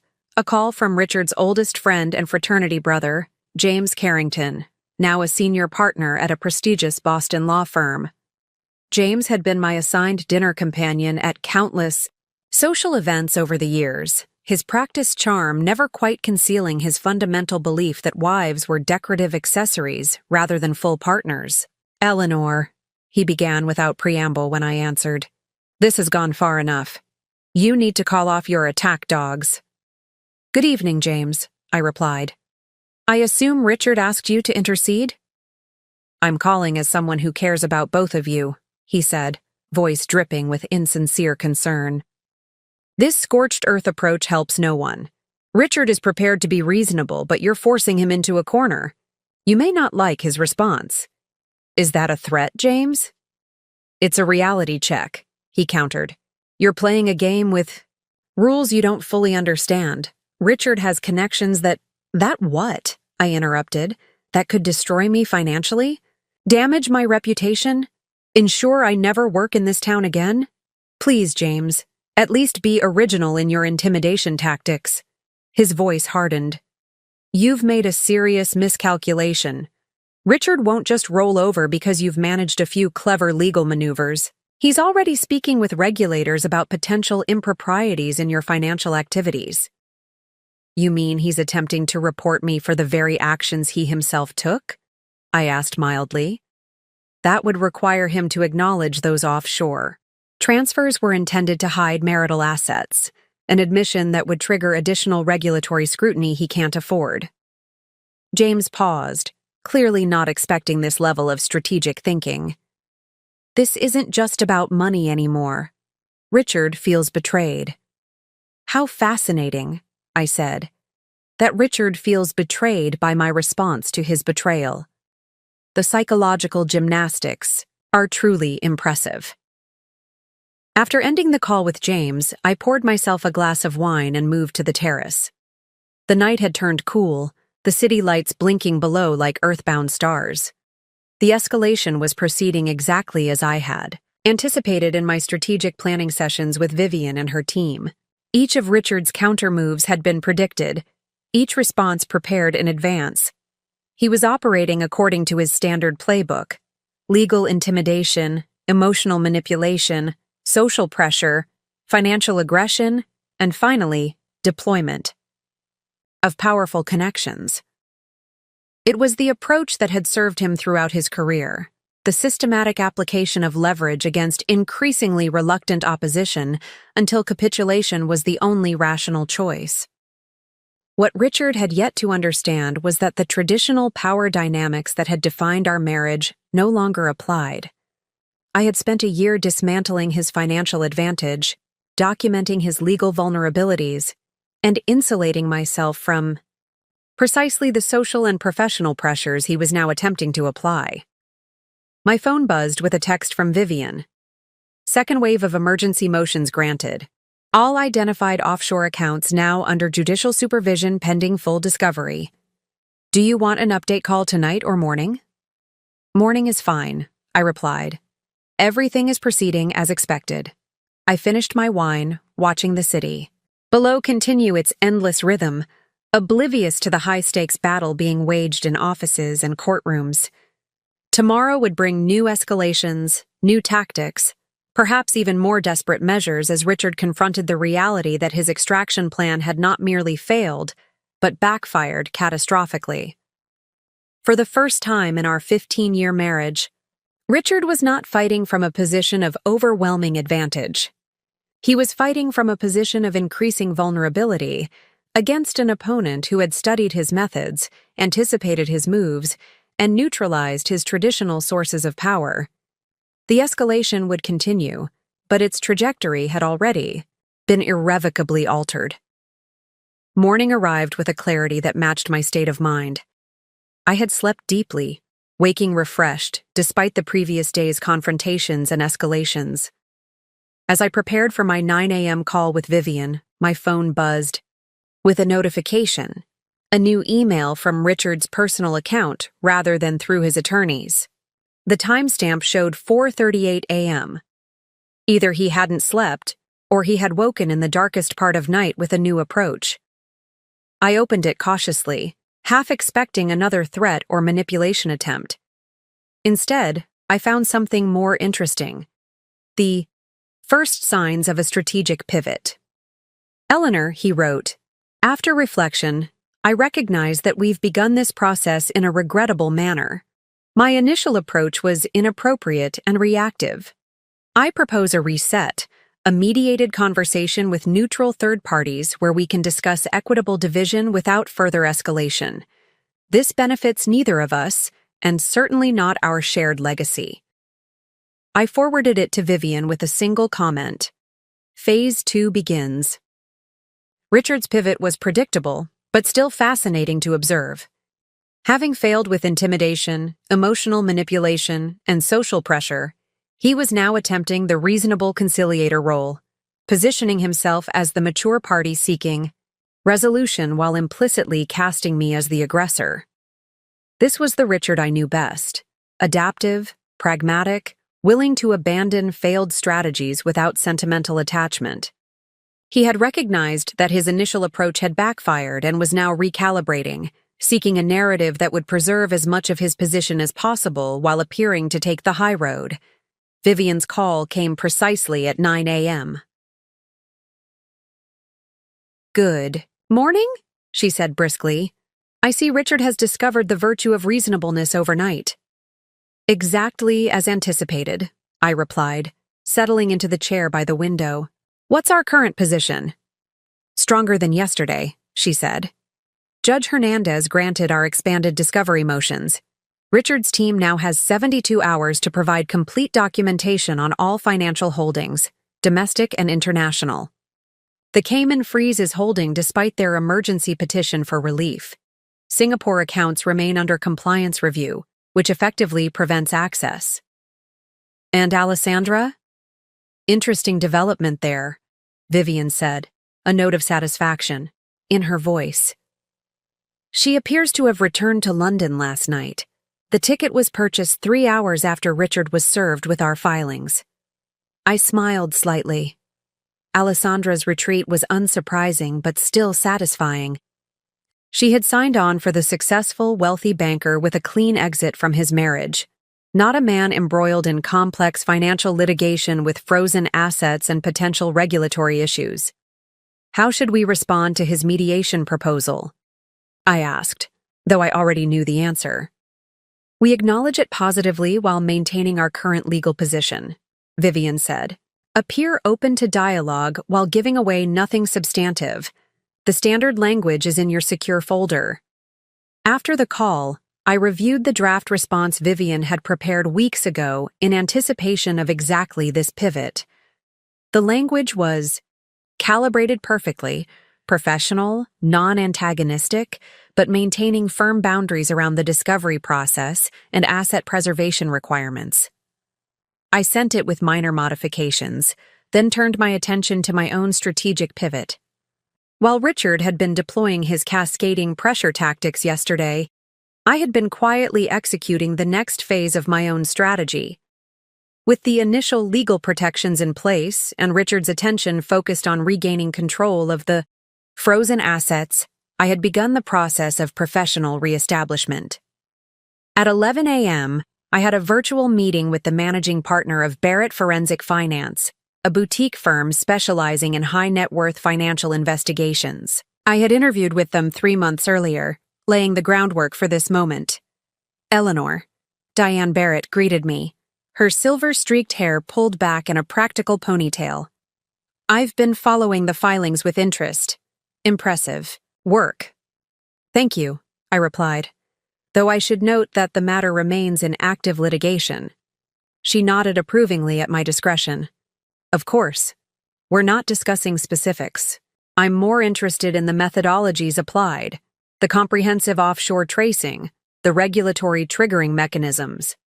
It demonstrates exactly the skill set we discussed during our previous conversations. The meeting continued for 45 minutes, ending with a formal offer to join the firm as a senior consultant once my personal matters were resolved.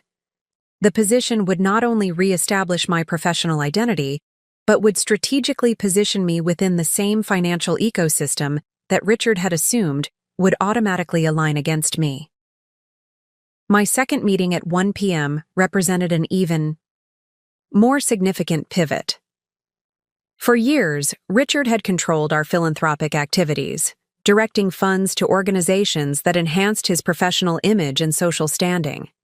The Eleanor Harrington Foundation had existed primarily as a tax vehicle, its actual charitable impact secondary to its networking utility.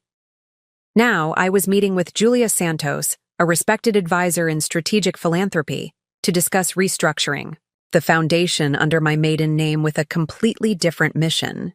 The transition is entirely viable, Julia confirmed after reviewing the foundation's structure. As the named principal director, you have full authority to redirect its activities. Mr. Harrington's role was always advisory rather than statutory. And the existing commitments? I asked. Can be honored through their current cycle while new initiatives are developed, she explained. I've drafted a transition plan that maintains relationships with worthy organizations while shifting the overall focus toward your stated priorities. My strategic pivot wasn't just about financial assets or professional positioning. It was about reclaiming and redirecting the full spectrum of resources that had been part of our marital partnership: social capital, philanthropic influence, professional networks, and perhaps most importantly, narrative control. By 3 p.m., Richard had made his next move. A carefully worded press statement provided on background to selected financial journalists. While never mentioning me by name, it positioned him as facing personal challenges while remaining fully committed to his clients and responsibilities at Blackridge Capital. The subtext was clear. This was a minor domestic distraction, not a fundamental threat to his professional standing. I had anticipated this narrative play as well. 2 months earlier, I had engaged a reputation management specialist who had quietly established relationships with key journalists in Boston's financial press. Within hours of Richard's statement, these contacts received a simple message. For context on the Harrington matter, the publicly available filings tell a more complete story than any press statement. By directing them to the actual court documents, rather than offering counterspin, I ensured that any reporting would include the documented facts of Richard's attempted asset hiding and offshore transfers. The narrative would not be successful banker faces divorce, but financial executive caught attempting to hide marital assets. The most satisfying pivot came at 5 p.m., when I received confirmation that the final piece of my strategy had fallen into place. For months, I had been in discreet communication with Sandra Mitchell, a senior partner at Blackridge Capital who had long been wary of Richard's increasingly aggressive financial strategies. Now, with the divorce filings public and the offshore accounts under scrutiny, she had convened an emergency meeting of the firm's risk management committee. The committee has voted to place Richard on administrative leave pending resolution of these matters, her message read. This is not connected to your personal situation, but rather to regulatory concerns raised by the documented financial activities. This was the pivot Richard would find most devastating. The recognition that his professional standing, the core of his identity, was now in jeopardy. Not because I had directly attacked it, but because his own actions, once exposed to scrutiny, could not withstand professional review. As evening arrived, I poured a glass of wine and reviewed the day's developments.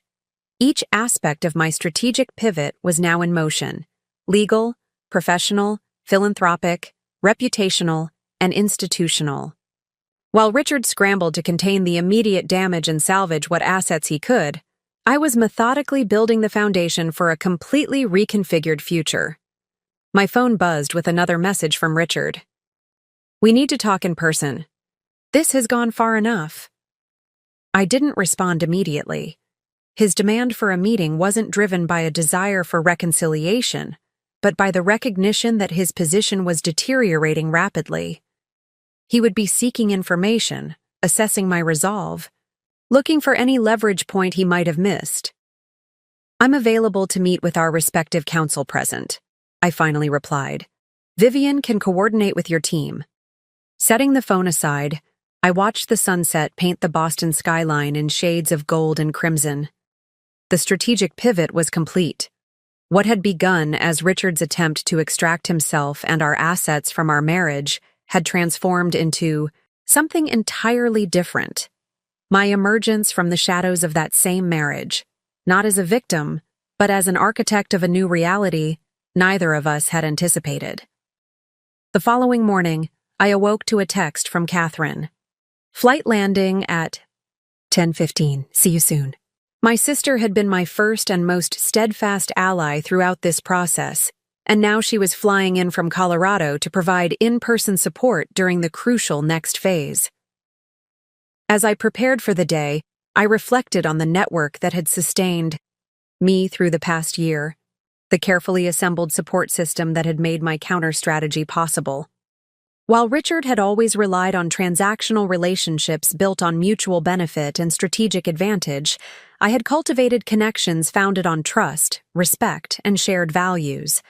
Catherine arrived at the penthouse shortly before noon, wrapping me in a hug that carried the familiar scent of her jasmine perfume. At 45, 2 years my senior, she carried herself with the confident poise of a woman who had built her own successful law practice while raising 2 children as a single mother after her own divorce a decade earlier.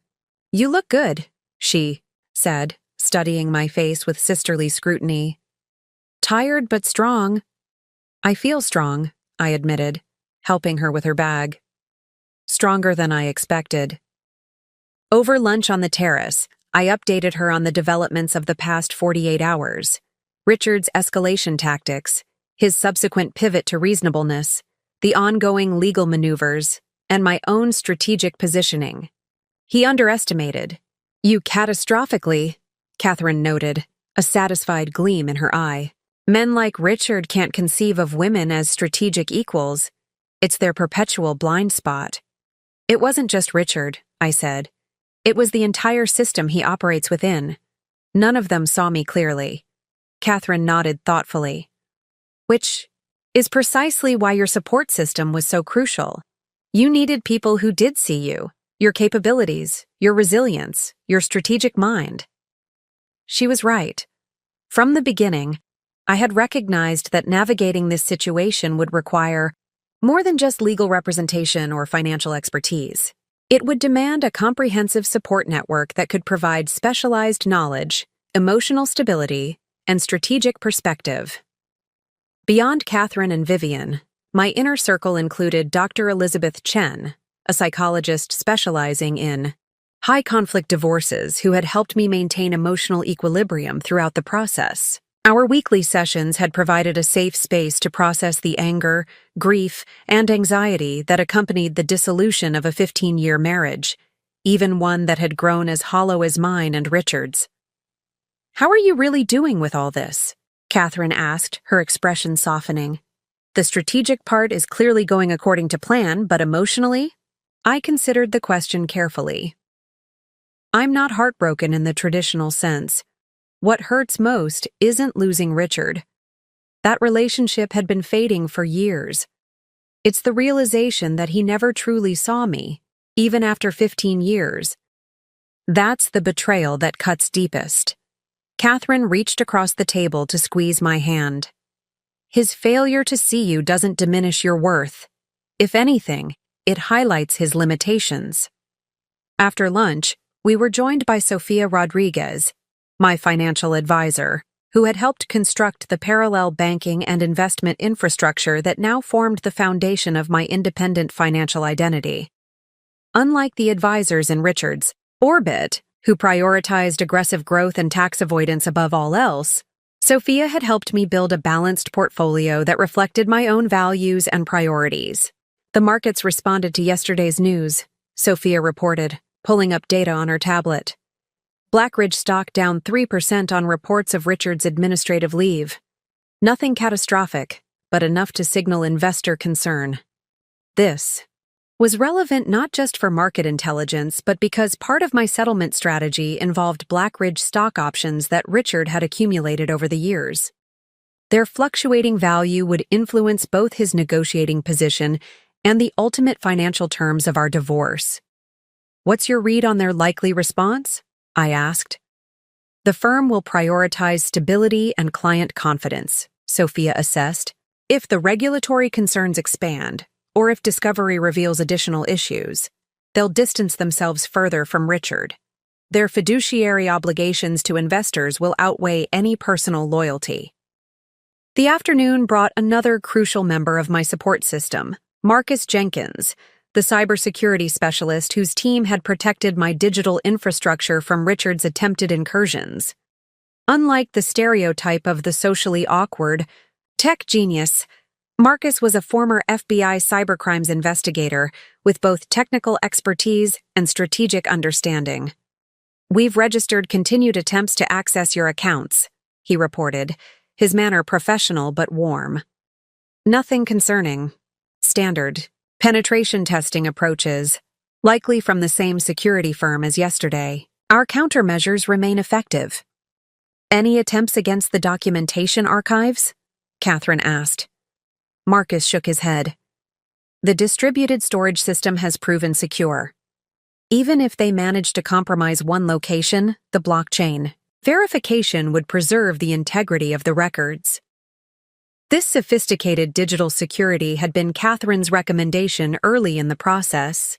She had seen too many divorces where critical documentation mysteriously disappeared or was altered, leaving the less technologically savvy spouse at a severe disadvantage. By evening, the final piece of my support system arrived. Maria Vasquez, my friend of 20 years who had flown in from Chicago. Unlike the professionals who provided specialized expertise, Maria offered something equally valuable: the grounding presence of someone who had known me before I became Mrs. Richard Harrington, someone who remembered Eleanor Blackwell, the forensic accountant with big dreams and uncompromising principles. Over dinner, Maria asked the question others had carefully avoided. "After all this is resolved, what do you actually want for yourself, Eleanor? Not just financially or professionally, but personally?" The question caught me off guard. For so long, my focus had been on strategy, on countering Richard's moves, on securing my rightful share of our marital assets. I had given less thought to what would come after the legal battles were concluded. I began, then paused to find the words. "I want to rebuild a life that's authentically mine, not defined by Richard or by this divorce, but by my own choices and values. I want work that matters, relationships that nurture, and the freedom to evolve without constraint." Maria smiled, a look of recognition in her eyes. There she is, the Eleanor I've always known. As the evening concluded and my support team dispersed, Catherine to the guest room, the others to their respective homes or hotels, I felt a profound sense of gratitude. While Richard operated in a world of power plays and leverage, I had built something more enduring, a community of competent, ethical individuals who had contributed not just their expertise, but their genuine support to my journey. Tomorrow would bring new challenges. Richard's latest message indicated he was preparing another strategic shift, likely more aggressive after the professional setback of his administrative leave. But whatever came next, I would face it not as an isolated individual, but as someone anchored in a network of support that Richard, for all his resources and connections, could not match. In this, perhaps more than any other aspect of our divorce, the fundamental difference between us was most clearly revealed.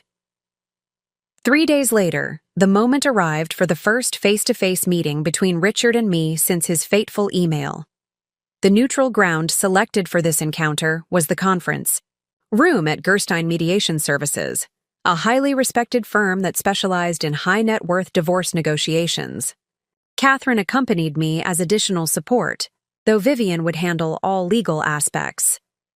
We arrived 15 minutes early, giving us time to settle into the space and establish a psychological advantage.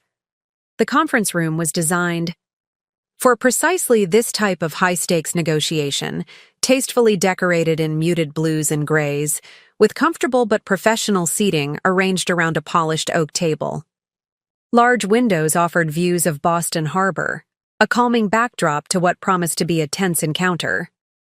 "Remember," Vivian advised as we reviewed our materials, "Richard will attempt to establish dominance immediately. He'll likely use familiarity, perhaps even nostalgia, to create the impression that this is still a conversation between husband and wife rather than opposing parties in litigation." I nodded, appreciating yet again Vivian's psychological insight. "And when that fails, he'll pivot to intimidation or condescension." "Exactly," she confirmed. "Your advantage is that you anticipate his tactics while he continues to underestimate yours." At precisely 10 a.m., the door opened. Richard entered first, followed by Bradford Winters and a younger attorney carrying multiple folders. My first impression was of subtle but definite change in Richard's appearance. The perfectly tailored suit remained, as did the expensive watch and carefully maintained haircut. But there was a tightness around his eyes, a slight stiffness in his movements, that betrayed the stress of the past several days. His gaze found mine immediately, assessing, calculating. I met it directly, neither hostile nor welcoming, simply present and centered in my own authority. For a moment, genuine surprise flickered across his features. He had expected either anger or anxiety, not this calm self-possession. "Eleanor," he said, his voice projecting warmth that didn't reach his eyes. "You're looking well?" "Richard," I replied with a neutral nod, offering nothing more. The mediator, David Gerstein, a distinguished man in his 60s with a reputation for unflappable professionalism, called the meeting to order. "Before we begin, I want to establish ground rules. This is a facilitated negotiation, not a court proceeding. Our goal is productive dialogue that might lead toward resolution of contested issues. I'll ask that everyone maintain professional courtesy regardless of personal feelings." The initial hour proceeded with formal presentations of positions. Bradford Winters outlined Richard's proposal, a settlement that appeared generous on first glance, but represented less than 30% of our actual marital assets. Vivian countered with our comprehensive asset inventory, including documentation of the offshore accounts, property transfers, and investment vehicles that Richard had attempted to conceal. Throughout this exchange, Richard maintained a facade of attentive professionalism, though I noted the subtle tells that signaled his growing frustration: the slight tapping of his finger against his thigh, the occasional tightening of his jaw. He had expected this meeting to be an opportunity to establish control over the negotiation process. Instead, it was becoming increasingly apparent that his position was fundamentally compromised. After the formal presentations, David suggested a brief recess. As the others stepped out, Richard made his move, approaching me directly. "This isn't necessary," he said quietly, voice pitched for my ears alone. "We built something valuable together, Eleanor.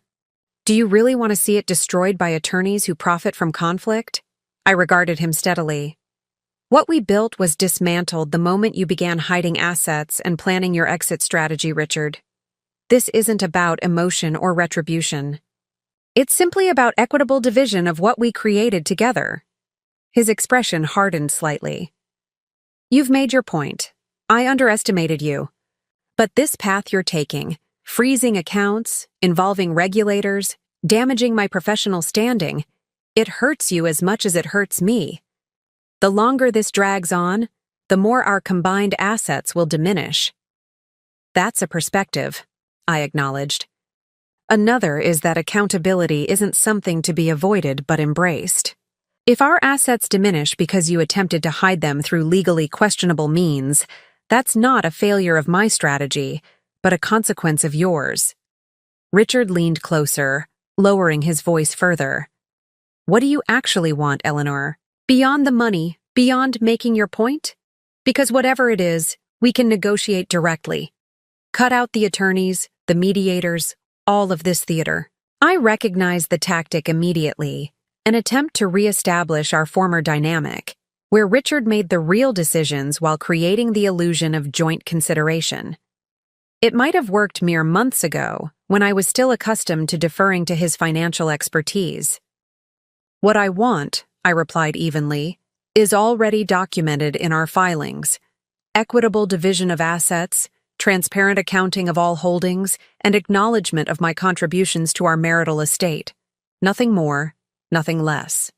Frustration flickered across his face. This isn't you. The Eleanor I know isn't vindictive. Someone's gotten to you. Your sister. That shark of an attorney. They're pushing you toward conflict that serves their interests, not yours. I nearly smiled at the predictable attempt to drive wedges between me and my support system. The Eleanor you knew was carefully curated to meet your expectations, Richard. Perhaps what's unsettling isn't that I've changed, but that you're finally seeing aspects of me that were always there, just invisible to you. Before he could respond, the others returned to the room. The remainder of the meeting focused on procedural matters, scheduling for discovery compliance, parameters for asset valuation, and protocols for ongoing financial disclosures. Throughout these discussions, I noticed Richard becoming increasingly withdrawn, his participation more perfunctory. It wasn't until the meeting's conclusion that I understood why. As we gathered our materials, his younger attorney approached, Vivian with a document. "This was just filed," he said, his tone professional but with an undercurrent of satisfaction. "Mr. Harrington is petitioning for emergency relief from the asset freezes on grounds of commercial necessity. The hearing is scheduled for tomorrow morning." Vivian accepted the document without reaction. "We'll be there. Outside the mediation." Center, Catherine placed a hand on my arm. "He's desperate. The administrative leave must be creating more pressure than we anticipated." "It's not just the leave," I said, watching Richard's car pull away from the curb. "It's the loss of control. This meeting was supposed to re-establish his dominance, to create a negotiating environment he could manipulate. Instead, it confirmed that the power dynamics have fundamentally shifted." "What do you think he'll try next?" she asked. I considered the question, recalling the slight shift in Richard's demeanor toward the meeting's end, the withdrawal that signaled not defeat, but recalculation. "Something unexpected," I said. "He's realized that conventional tactics aren't working. He'll look for a vulnerability we haven't protected against, a pressure point we haven't anticipated." Vivian joined us, her expression thoughtful. "I've reviewed the emergency petition. It's clever, arguing that the asset freezes are damaging not just to Richard but to his clients and investors, creating a commercial necessity that overrides matrimonial considerations." "Will it work?" Catherine asked. "Unlikely," Vivian replied. "But that may not be its primary purpose. This could be a distraction while he maneuvers elsewhere." As we drove back to the penthouse, I felt a curious mixture of satisfaction and wariness. The confrontation had gone largely as anticipated. Richard had attempted familiarity, then negotiation, then manipulation, all without success. But his final withdrawal suggested a strategic pivot was coming, one we might not have fully anticipated. The climactic confrontation wasn't over. It had merely shifted to a new battlefield, one Richard was still selecting. But whatever came next, the fundamental truth remained unchanged. He was now reacting to my strategy rather than implementing his own. And in that crucial reversal lay my continued advantage. Richard's emergency petition was denied, as Vivian had predicted. Judge Hernandez saw through the commercial necessity argument, noting dryly in her ruling that the preservation of marital assets pending equitable distribution takes precedence over Mr. Harrington's desire to resume control of accounts he demonstrably attempted to shield from matrimonial proceedings. The aftermath of that ruling unfolded with a swiftness that surprised even me. Within hours, Blackridge Capital issued a terse press release extending Richard's administrative leave indefinitely and appointing an interim head for his division. By evening, financial news outlets were reporting that the SEC had opened a preliminary inquiry into certain offshore transactions flagged during the divorce proceedings. I received this news while having dinner with Catherine at a small Italian restaurant in the North End, far from the upscale establishments Richard and I had frequented during our marriage. The quiet, family-owned place with its red checkered tablecloths and handwritten menus represented the kind of authentic experience Richard had always dismissed as quaint but unnecessary. "Are you concerned about potential blowback?" Catherine asked as we shared a bottle of Barolo. "If the SEC investigation expands, it could affect the valuation of assets you're entitled to." I considered the question thoughtfully. I'm prepared for that possibility. The documentation we provided was legally required. We didn't volunteer anything beyond what the court mandated. If Richard's financial maneuvers can't withstand regulatory scrutiny, that's a consequence of his choices, not mine. The waiter brought our pasta, the rich aroma of truffle and sage rising from the handmade tortellini. After he'd gone, Catherine leaned forward. "I've been watching you these past few days," she said. "You're different. Not just confident, you've always been that, but centered in a way I haven't seen before." "I feel different," I admitted. For years, I adapted myself to fit into Richard's world, modulating my opinions, deferring to his expertise, accepting his framing of our shared reality. There was a subtle diminishment that happened so gradually I barely noticed. Now, it's as if I've stepped back into my full self. "And what does that full self want next?" Catherine asked. "After the legal battles are concluded, after the assets are divided, after Richard is no longer the primary consideration in your decisions?" The question resonated deeply. For so long, my focus had been on responding to Richard's actions, documenting his financial maneuvers, countering his legal strategies, dismantling the structures he had built to exclude me. Now, as the balance of power had shifted decisively, I had the space to consider what came after. "I want to rebuild," I said slowly. "Not just my career or my financial independence, but my sense of purpose. The forensic accounting position is a start, but there's something more I'm considering." "Tell me," Catherine encouraged. "I want to create a resource center for spouses facing similar situations, people whose partners are attempting to hide assets or leverage financial complexity to disadvantage them in divorce. Not just legal referrals, though that would be part of it, but comprehensive support, financial forensics, strategic planning, emotional counseling, even temporary funding for those without resources to fight protracted battles." Catherine's eyes lit with interest. "Using your experience as a foundation for systemic change." "Exactly," I said, feeling a spark of genuine excitement. "What happened to me isn't unique.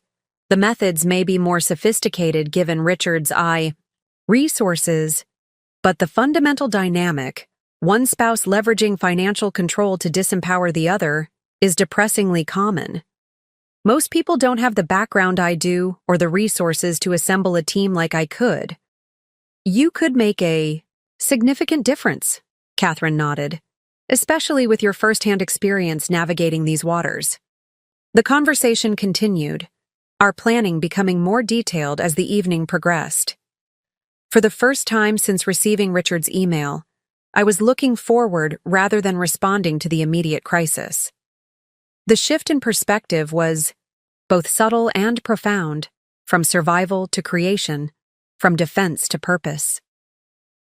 The next morning brought news that solidified this forward momentum. Bradford Winters requested an urgent call with Vivian, which she took in my presence with Catherine listening as well. "My client is prepared to accept a modified version of your settlement proposal," Winters stated without preamble.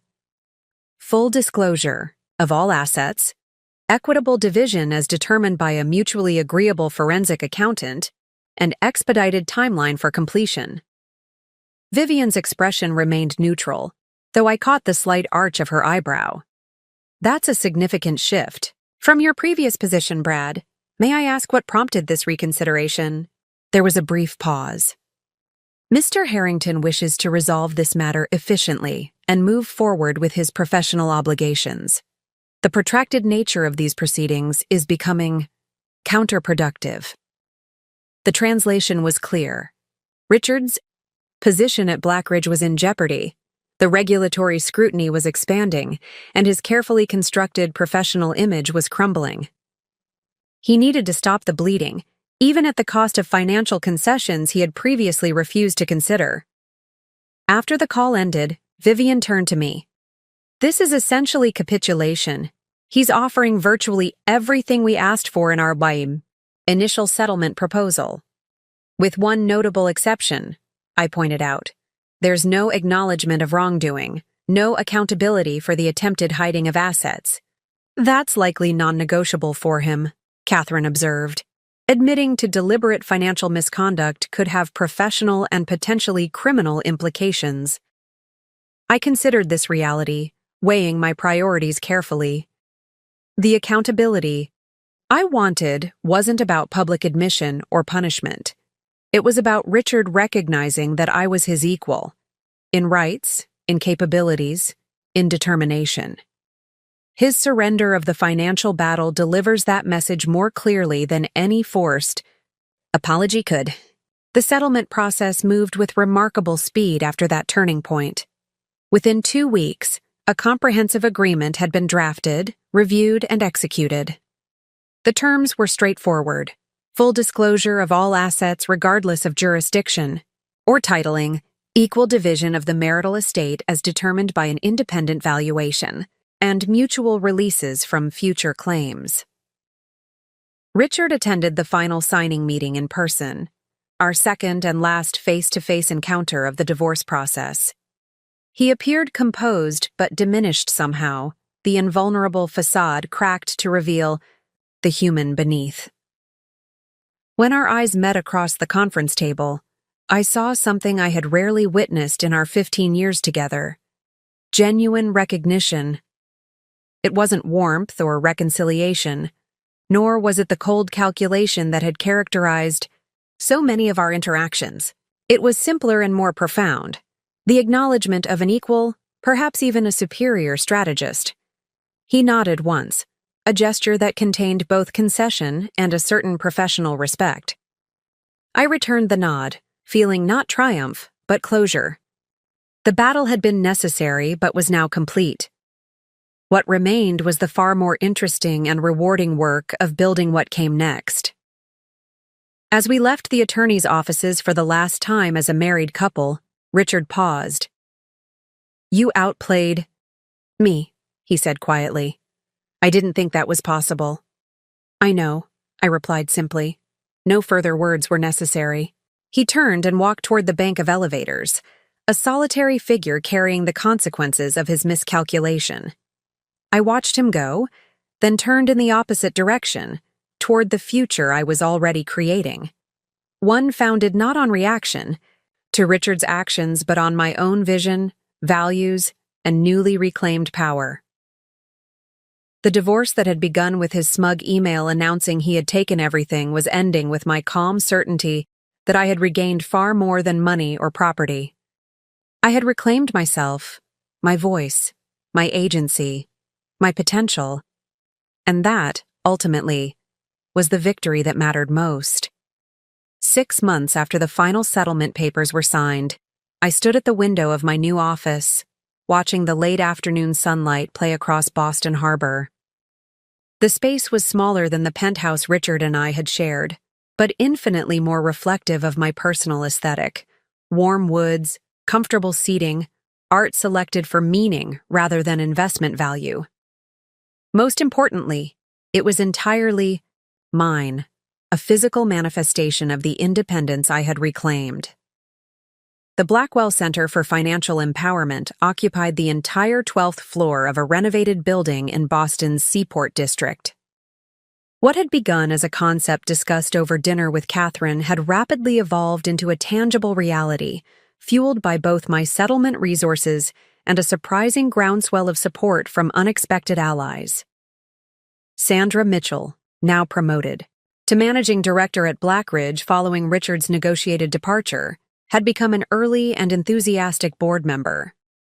The financial industry has a responsibility to address the power imbalances it often enables, she had said during our initial planning meeting. Your experience highlights systemic issues that extend far beyond one marriage. The center's mission had crystallized around 3 core services: education on financial literacy and autonomy, strategic guidance for those facing financial manipulation in relationships, and direct support through a network of pro bono attorneys, accountants, and financial advisors. In our first 6 months of operation, we had already assisted over 50 clients, mostly women, but also several men who found themselves financially disadvantaged in divorce proceedings. A knock at my door interrupted my reflection.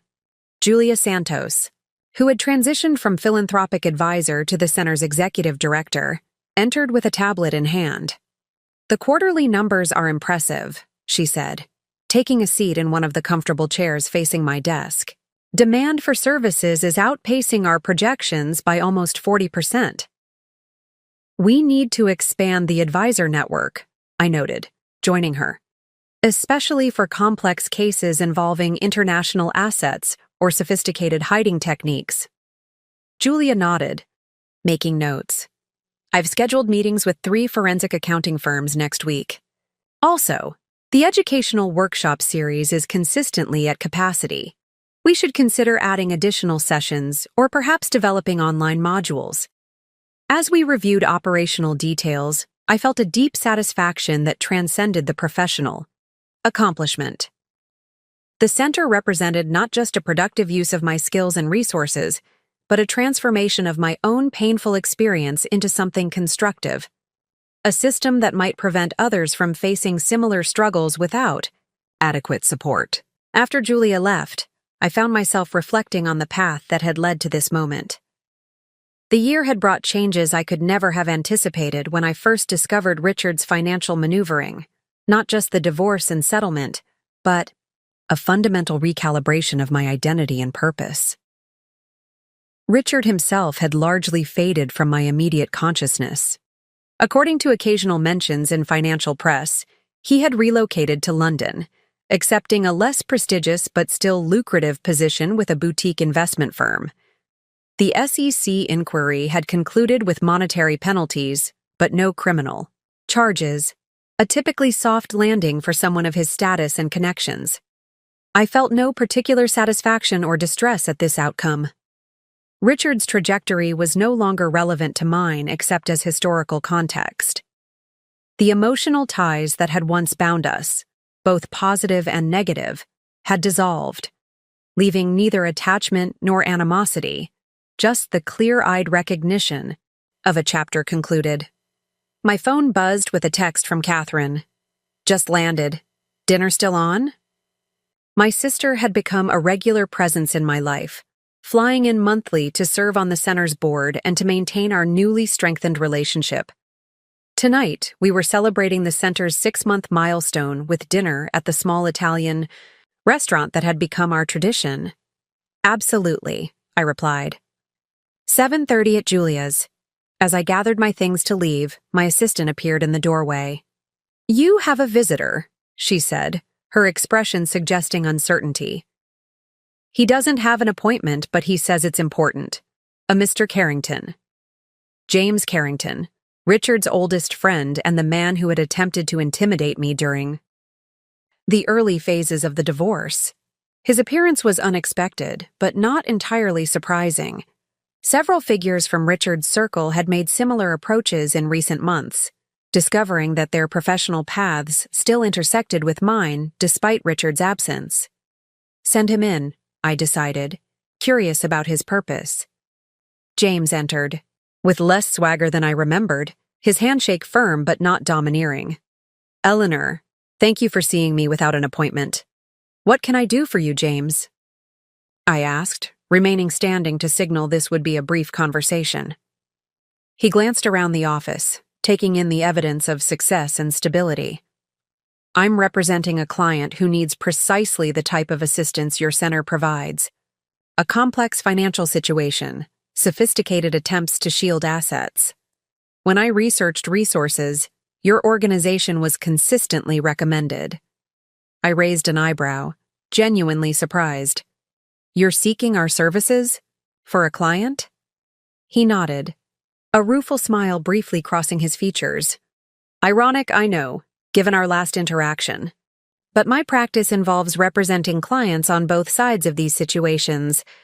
In this case, my client needs exactly the expertise you've assembled here. The request represented a moment of choice, to hold on to past antagonism or to move forward, guided by my center's mission rather than personal history. The decision was simpler than I might once have expected. Have your client contact our intake coordinator, I said, handing him a business card. We'll assess the situation and assign appropriate resources. After James left, I reflected on the encounter's significance. 6 months ago, I might have felt vindication at his acknowledgement of the center's value. Now, I recognized it simply as confirmation that I was on the right path, creating something of genuine worth that transcended personal victory or validation. That evening with Catherine, over plates of handmade pasta and a bottle of Barbaresco, I shared the story of James's visit. The ultimate validation, she observed, raising her glass in a toast. Success truly is the best revenge. I considered her words, turning them over thoughtfully. I'm not sure I see it as revenge anymore, I admitted. That framework keeps me tethered to Richard, to the past.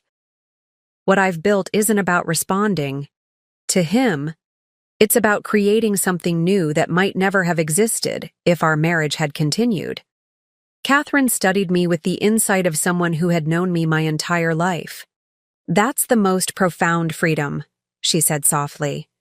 When their actions no longer define your reactions, when you're moving towards something rather than away from something. Later that night, returning to my apartment overlooking the harbor, I paused to appreciate the quiet satisfaction that had become my new normal. The journey from Richard's shocking email to this moment had been neither linear nor simple. It had involved pain, struggle, strategic thinking, and ultimately, transformation. The woman who had received that email declaring that her husband had taken everything was fundamentally different from the woman I had become. Not because of the financial outcome, significant though that was, but because of the reclamation of self that had accompanied it.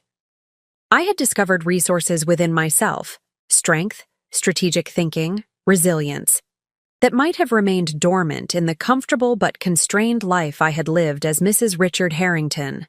The divorce that Richard had intended as my diminishment had instead become the catalyst for my expansion. The assets he had attempted to hide had been not just recovered, but repurposed toward creating meaningful impact.